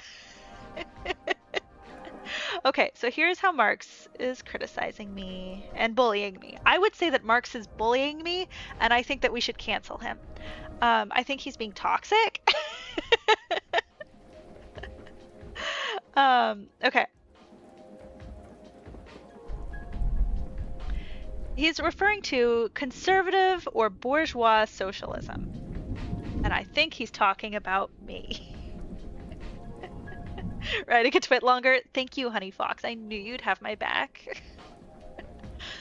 To this section belong economists, philanthropists, humanitarians, improvers of the condition of the working class, organizers of charity, members of society for the prevention of cruelty to animals, temperance fanatics, hole and corner reformers of every imaginable kind. This form of socialism has, moreover, been worked out into complete systems. Skipping a bit. The socialistic bourgeois want all the advantages of modern social conditions without the struggles and dangers necessarily resulting therefrom. To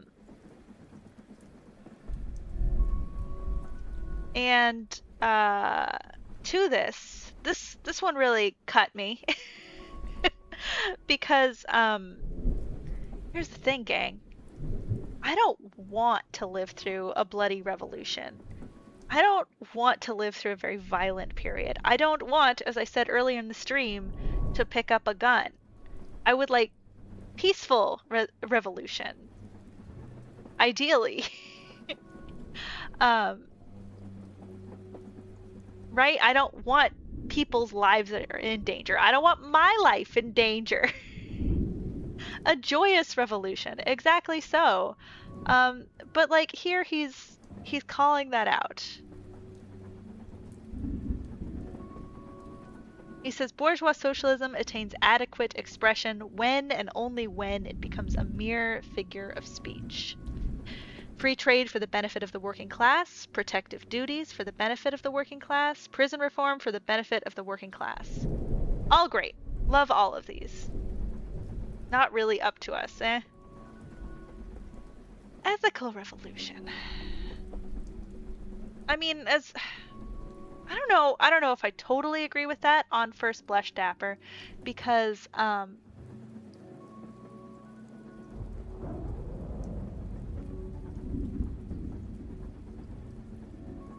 we're members of history, you know? That's dialectic. But we are part of members of history. Like, I guess another one of my criticisms of Marx that I feel less passionate about is his narrative that it is inevitable that the proletariat overthrow the bourgeois. And the reason I don't like that is because, like Wittgenstein, I think that philosophy is therapeutic. And so like the conclusions that we come to philosophy come to define our ethics and the way that we move in the world. And if we frame revolution as inevitable, then I think we are disavowing our own agency as members in society. And I think it reminds me of another thing that I see all the time in the way that we talk here in like liberal democracy capitalist USA, that like we often like will rely on polls for like elections or whatever. We'll say like, oh, well, the numbers are against Trump or they're against Harris, so it's probably going to go this way. And then we all act shocked when something different happens. And then we go back over the numbers and then try to explain it. But like, we're all active agents in history. And like, when we rely on statistics and numbers for these things to like predict the future, we're acting as though the future is already written.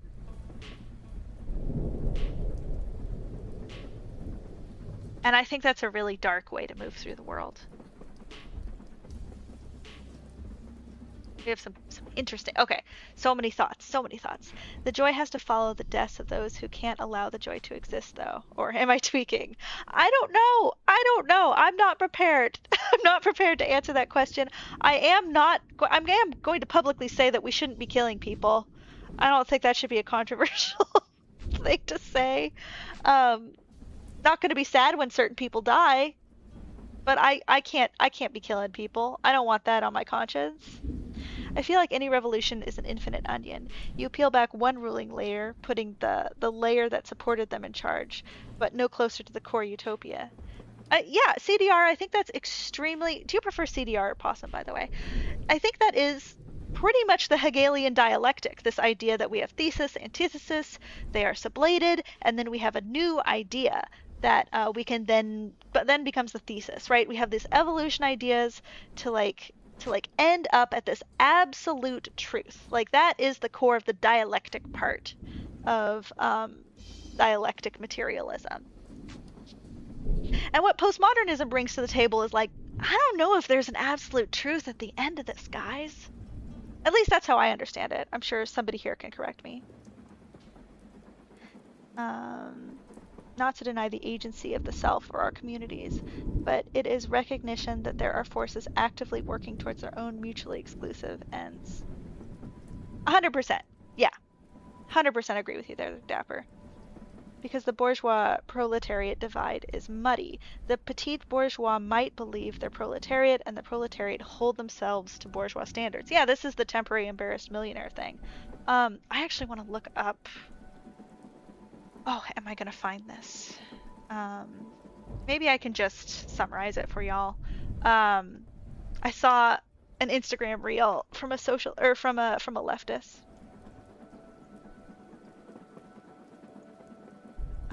That I think added a really modern twist to different variants on this sort of middle class of ideologies that we're kind of talking about, if that makes sense. It's not middle class and wealth, but middle class of ideologies. That honestly, I think a lot of us in this chat kind of fall into.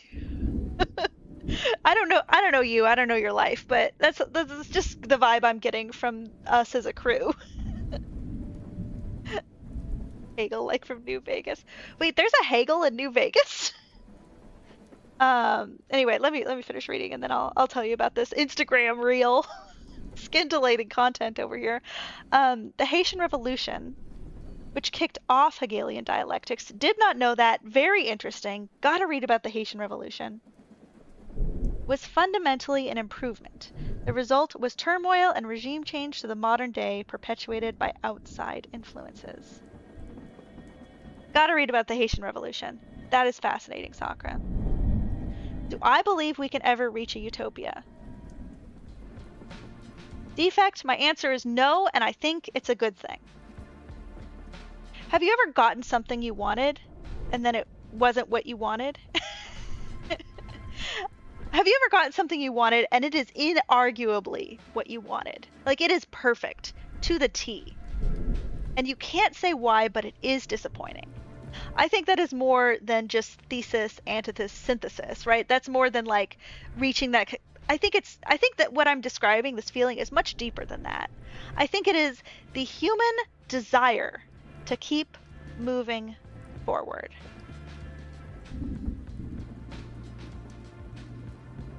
Probably not proletariat, right? Right?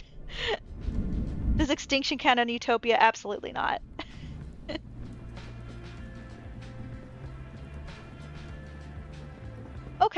Okay, yeah, we are. That's fair. That's fair, Andrew. I'm sorry. I feel bad about that. I'm sorry. I think you can achieve utopia, but I think also that utopia is ephemeral. It will exist for like 2 seconds and immediately begin to decay in the most horrific fashion possible.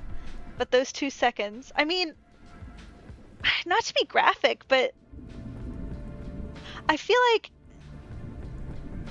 what you're describing, CDR, is an orgasm. You know what I mean?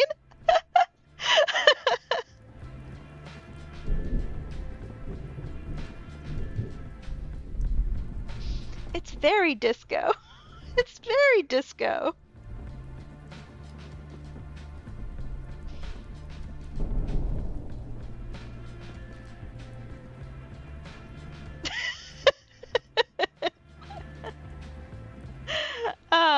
Let's see here. On Utopia, for people, oh my gosh, the chat keeps flipping around. I read the chat on my phone, and it keeps flipping around on me. Phone, you need to get your act together, phone. Okay, thank you, phone, you got it. On Utopia, for people growing up in said Utopia, that is their normal, so then they'll see the flaws in what was Utopia. I think there is something really fundamentally beautiful about this human desire to always keep improving on something, to keep iterating on something, to keep creating something new and better and more interesting. Honestly, if we're looking for game recommendations, 45-minute experience. One of my patrons recommended this to me. It is called Control, I'm Not Coming Home. Has anybody heard about Utopia with my wife? Good lord, CDR. I utopia in a big bed with my wife.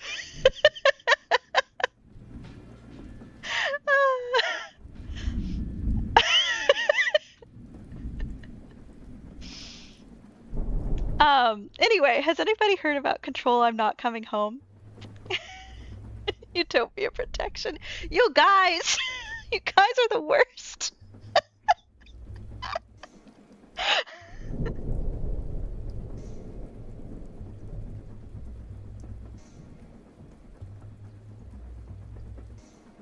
Anyway, Control, I'm Not Coming Home. It's about an astronaut whose spaceship explodes and then they're stranded in space. And it is about the mental experience of that. And it is so beautiful. 45-minute experience or so. I was absolutely bawling. Free game. Completely recommend it. I believe I put it at the end of the Cyberpunk video, so that's a little taste of that. But oh my god. I was destroyed by the end of that game. Destroyed. Honey Fox, it's not cute. It will destroy you.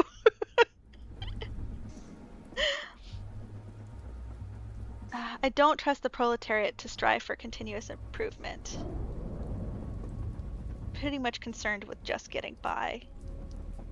I mean, it's like, yeah, I do think that's kind of a hierarchy thing. Again, like, I don't know, the proletariat isn't any different from me. The only difference between us is time to engage in these ideas. But the core ideas are so intuitive, and they're ideas that they are much more materially close to than those of us who live in the sort of socialist bourgeoisie.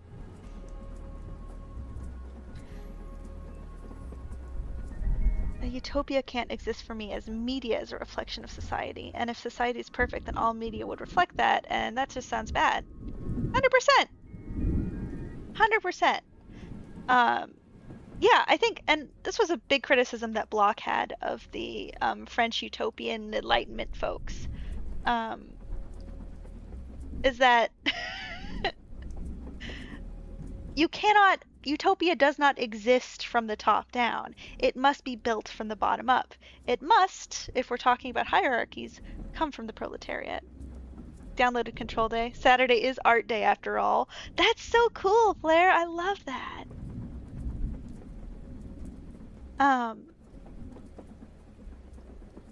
right? It must come from individual people.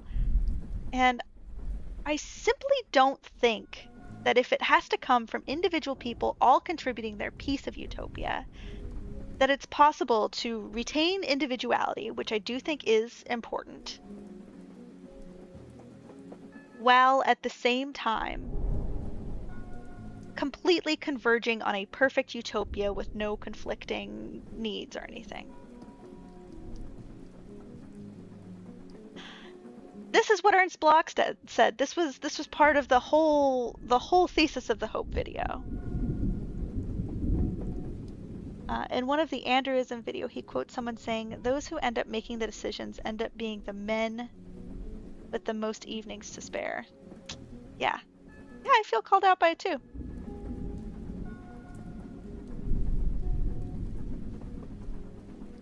Impossible to imagine a coherent alternative to capitalism, for sure.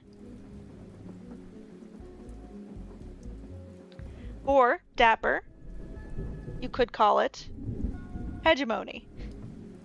This idea that it is simply natural and therefore it is moral. And that's not true because it just happens to be the system that we're living in. It's not natural. Somebody put it there.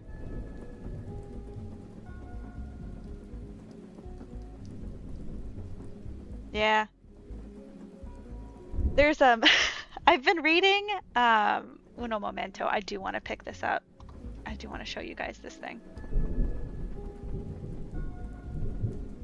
Oh, Pepper the dog is just absolutely knocked out.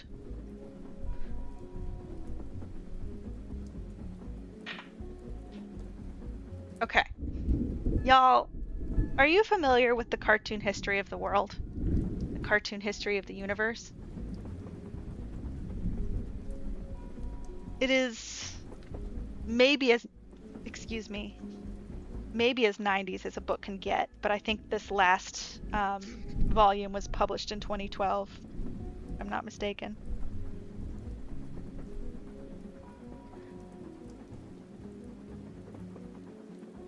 Let me pull it out here. Oh god. Let me see. Is that showing up? Oh god, nope, it's not. I get looking at my phone. Okay, I think that's probably it. There we go. There we go. So this is the cartoon history of the modern world. It's by Larry Gonick. And I brought it out for a reason.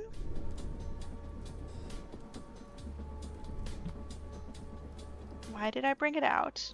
Already forgotten.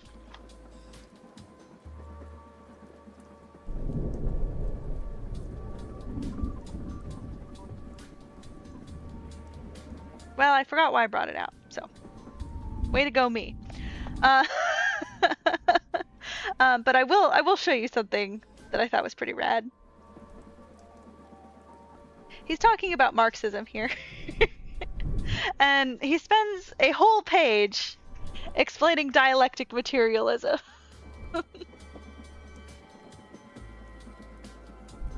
Oh god. Oh god. You know what? I can do better than this. I like to show the books on stream. I think it's more tactile. I think it's cool.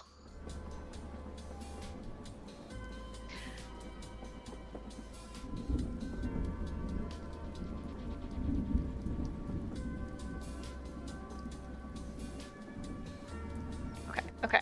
This whole page here is explaining dialectic materialism. And I just love that in this book. Oh, also, it talks a little bit about the life of Marx. Literally, it is exactly what it says. It does exactly what it says on the tin. It gives you an overview of the entire history of the universe up to Desert Storm, I think. Or no, up to Afghanistan. Even later than that. Anyway, it's talking about Marx's life, and it's sort of showing how annoyed his wife is with him for keeping this family in poverty and like just focusing on philosophy while his family's like barely getting by. And as we talked about last time. One place that Mark studied was the British Library and the British Museum, which you can no longer study in, which is bullshit. But he studied there, and like his quote on it was about like, it was nice to get in from the rain sometimes. It was nice to spend a few hours warm. I can't help but wonder what his wife thought of his idea to abolish family. I mean, through this lens, Marx does kind of seem like a guy who just is in a really unhappy marriage. Do you know what I mean?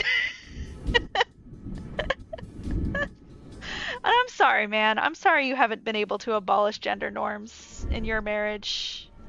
I'm having a great time, though. You wouldn't have told her? You might not have.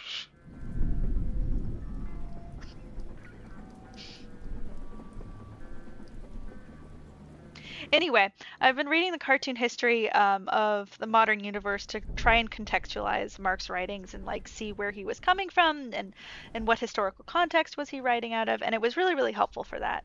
And I think every time I need to get like a quick overview of history, I think before I go to Wikipedia, I'm going to start going to the cartoon history of the modern universe. Not only because it's engaging and it has pretty pictures. Look at this Roaring Twenties picture. It's so cool. Look at that. I love that. But because I just really like the way that Larry Gonick sort of explains things. It's a pretty leftist perspective. Oh, okay, sweet pea. Yeah. Okay. Okay, honey. You're doing a good job. We all love you. Yeah. Poor Pepper.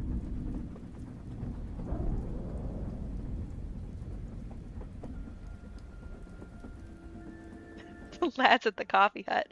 Marx thinks that we should bring back third spaces.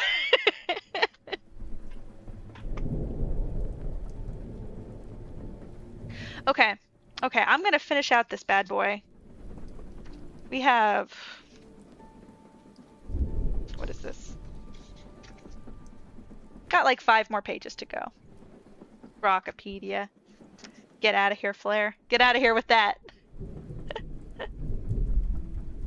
Okay, let's get back into it.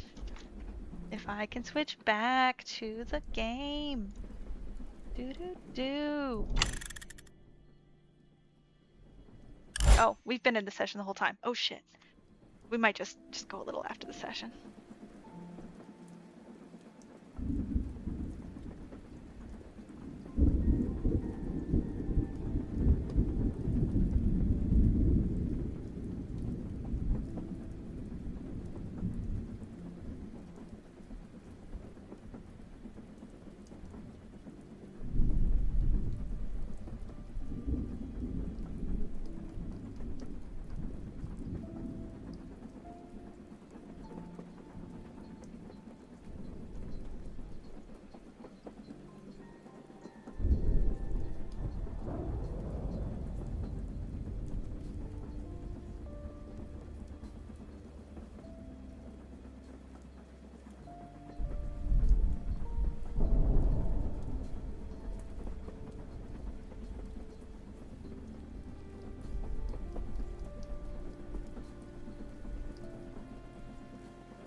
Pepper.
Okay, I now know who he's criticizing.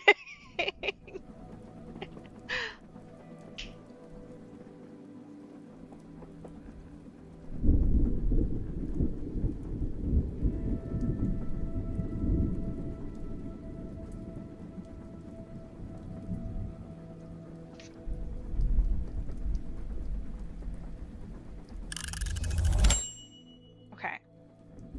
I have like just a handful of paragraphs left, so well, okay, no, there is one thing I wanted to share with you guys. Kind of returning back to this sort of call out, Marx's call out. Marx tried to cancel me. I'm kind of coming to another point of criticism of Marx, one that I have much more complicated feelings about and no good solutions.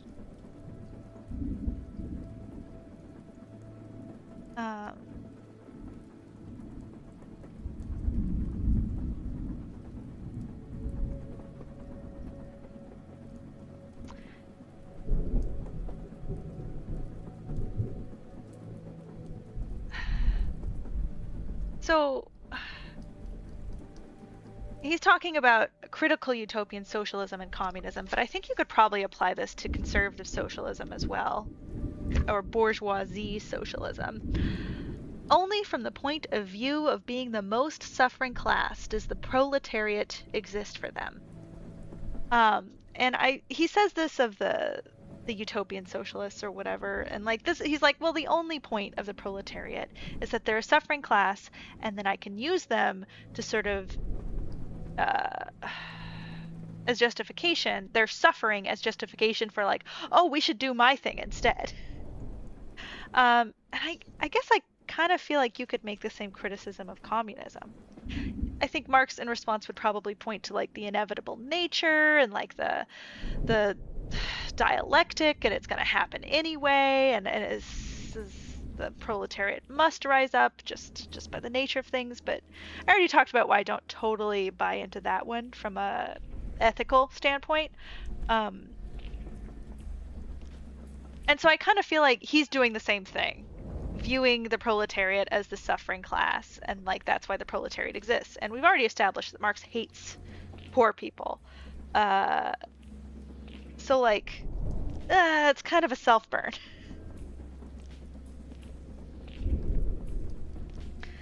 So and then another self-burn.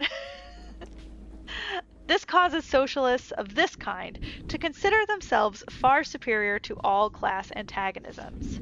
And like another self-burn, because he starts one of the second group by saying like, or the second section in the manifesto by saying like, you know, communism is really every class antagonism, every version of socialism, all of the working class ideologies all together. And what is that but saying that you're superior to all of them?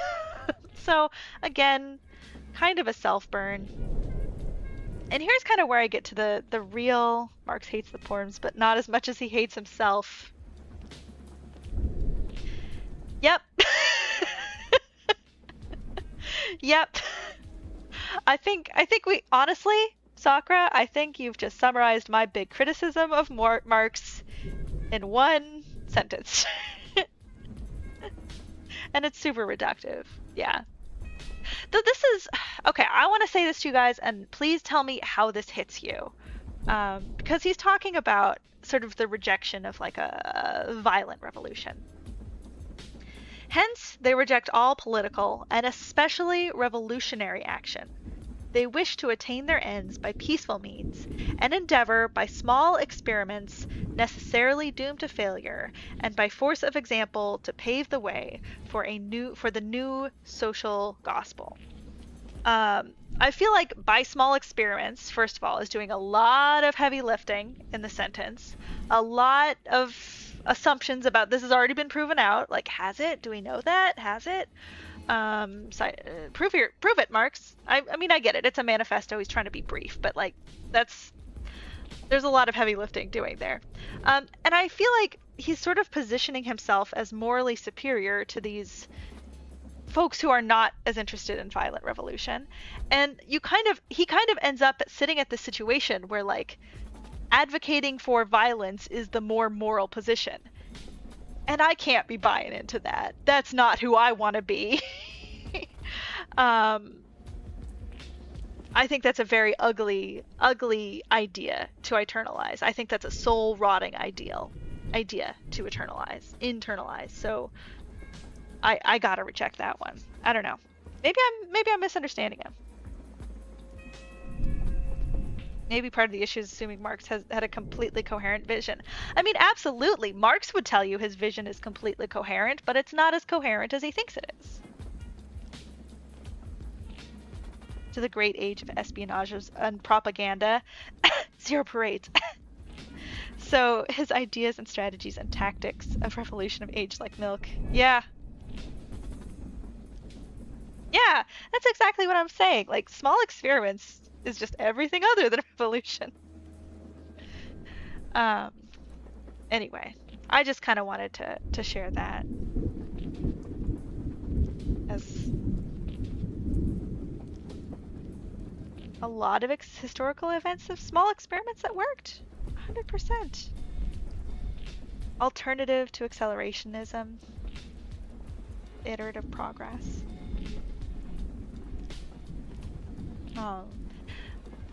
Wait, are you talking about, when you say iterative progress, Dapper, are you talking about his reaction to this sort of not anti-revolutionary position he's gesturing at?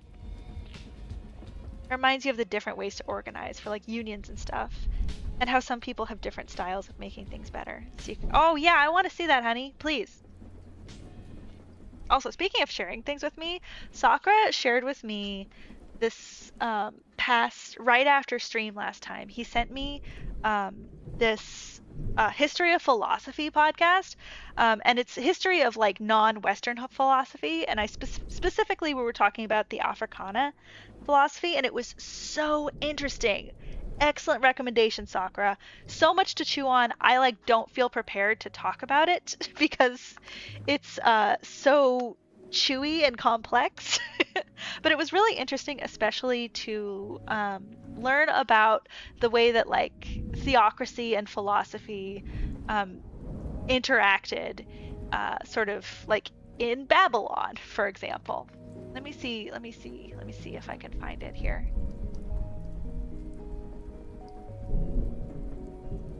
It's in our DMs, which I can get to with some ease here.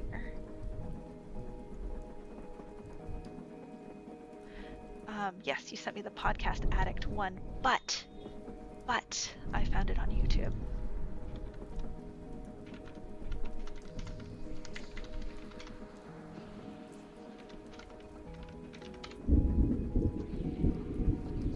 Here we are. Sorry if this starts something automatically. I will pause it. Yes, thank you for that. Thank you for the ad. Very helpful. Love that.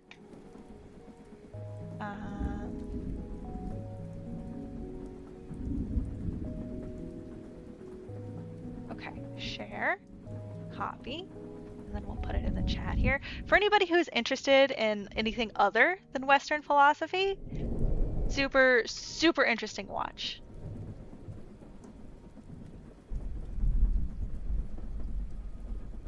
That's a link to it.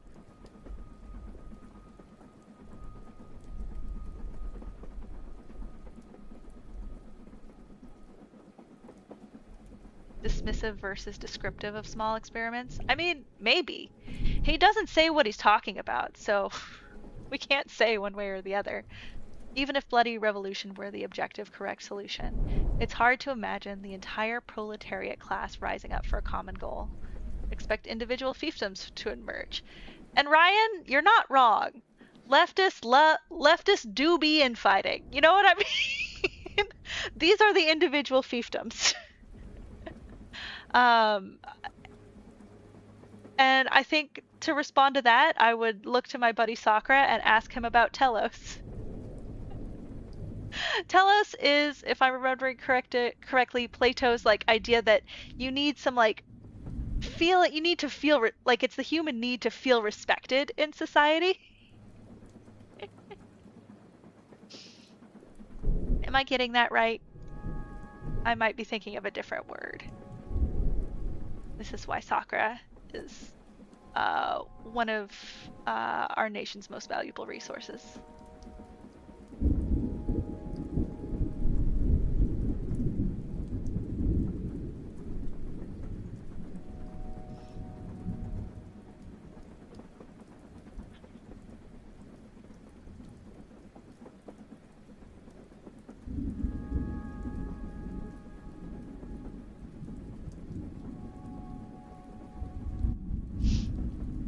I was thinking that it might be fun, since I'm on the last couple of pages here, to read his concluding thoughts out loud.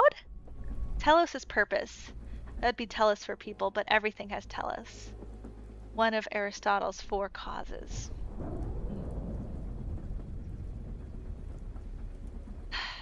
Okay, I think as far as like philosophers I dread reading, Nietzsche is definitely more than Plato and Aristotle, but Aristotle and Plato, I think they're above the line on people I dread reading. Is that hater energy? I'm sorry for my hater energy. Okay. It's for no other reason than like it's just a dude party.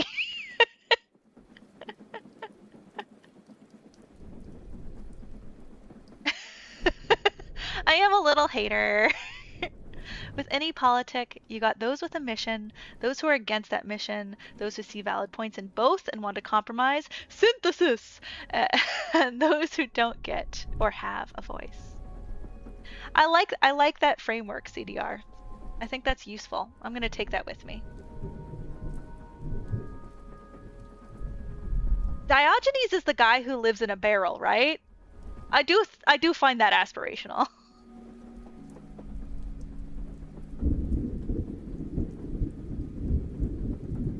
Okay, let us read together. Number 4. Position of the communists in relation to the various existing oppositional parties. Section 2 has made clear the relations of communists to the existing working class parties, such as the Chartists in England and the agrarian reformers in America. The communists fight for the attainment of the immediate aims, for the enforcement of the momentary interests of the working class. But in the movement of the present, they also represent and take care of the future of that movement. In France, the communists ally themselves with the social democrats against the conservative and radical bourgeoisie, reserving, however, the right to take up a critical position in regard to phrases and allusions traditionally handed down from the Great Revolution. In Switzerland, they support the radicals without losing sight of the fact that this party consists of antagonistic elements, partly of democratic socialists in the French sense, partly of the radical bourgeois. In Poland, they support the party that insists on an agrarian revolution as the prime condition for national emancipation, that party which fomented the insurrection of Krakow in 1846. In Germany, they fight with the bourgeoisie whenever it acts in a revolutionary way against the absolute monarchy, the feudal squirearchy, and the petty bourgeoisie. But they never cease, for a single instant, to instill into the working class the clearest possible recognition of the hostile antagonism between the bourgeoisie and the proletariat, in order that the German workers may straightway use, as so many weapons against the bourgeoisie, the social and political conditions that the bourgeoisie must necessarily introduce along with its supremacy, and in order that, after the fall of the reactionary classes in Germany, the fight against the bourgeoisie itself may immediately begin. Brother, that sentence is way too long. The communists turn their attention chiefly to Germany, because that country is on the eve of a bourgeois revolution that is bound to be carried out under more advanced conditions of the European civilization, and with a much more developed proletariat than that of England was in the 17th and France in the 18th century, and because the bourgeois revolution in Germany will be but the prelude to an immediately following proletarian revolution. I gotta tell you, I was kind of expecting this final segment to be more rousing than like a summary of a current state of affairs in 1848.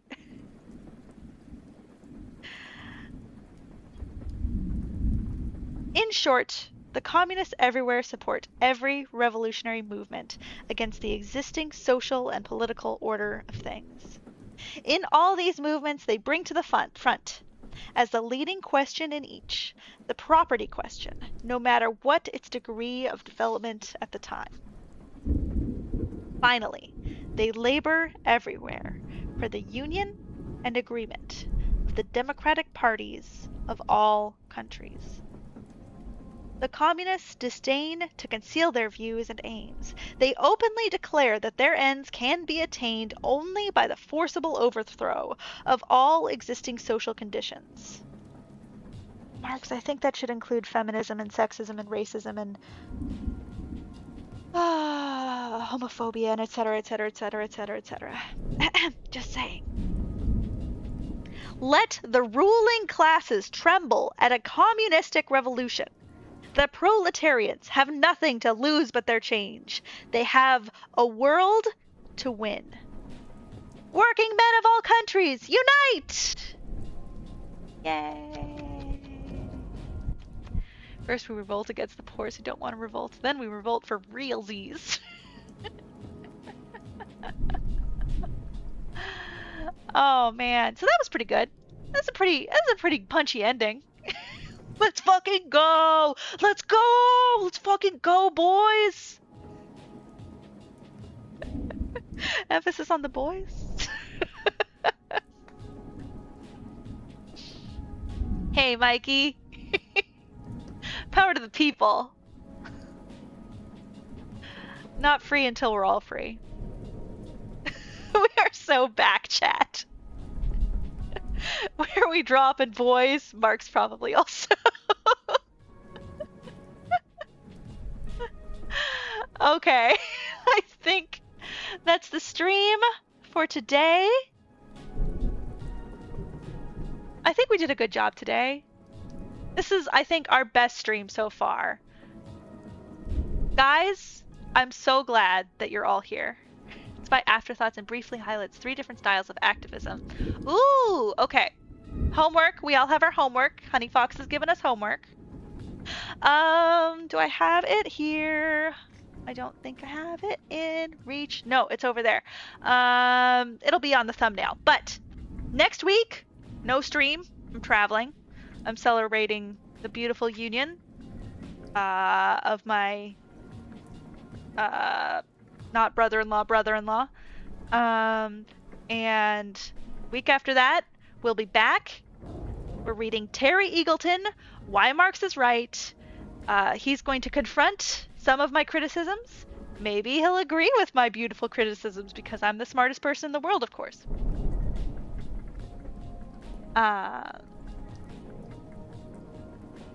What kind of train I rode? Sky train, unfortunately. Yes, Terry Eagle, really quickly before I finish, I just want to tell you why I'm excited about Terry Eagleton. Terry Eagleton, really compelling, fun, easy writer. The blurb on the front calls it, quote, a romp. Love that. Terry Eagleton also the student, the academic student of Raymond Williams. Raymond Williams, a big Marxist, first of all, obviously. Obviously, they're both Marxists. And he's a Cambridge guy. And Raymond Williams his area of focus was on structure, or base and superstructure. So, like, if the base is like the economic engine, how does that affect the superstructure? And Raymond Williams' big contribution is saying, like, actually, I think the superstructure also then goes back and affects the base. And he was really interested in exploring how culture and art do that. And he was really interested in defining what actually is culture, because it's kind of a vague term. Now, why do I give a crap about that?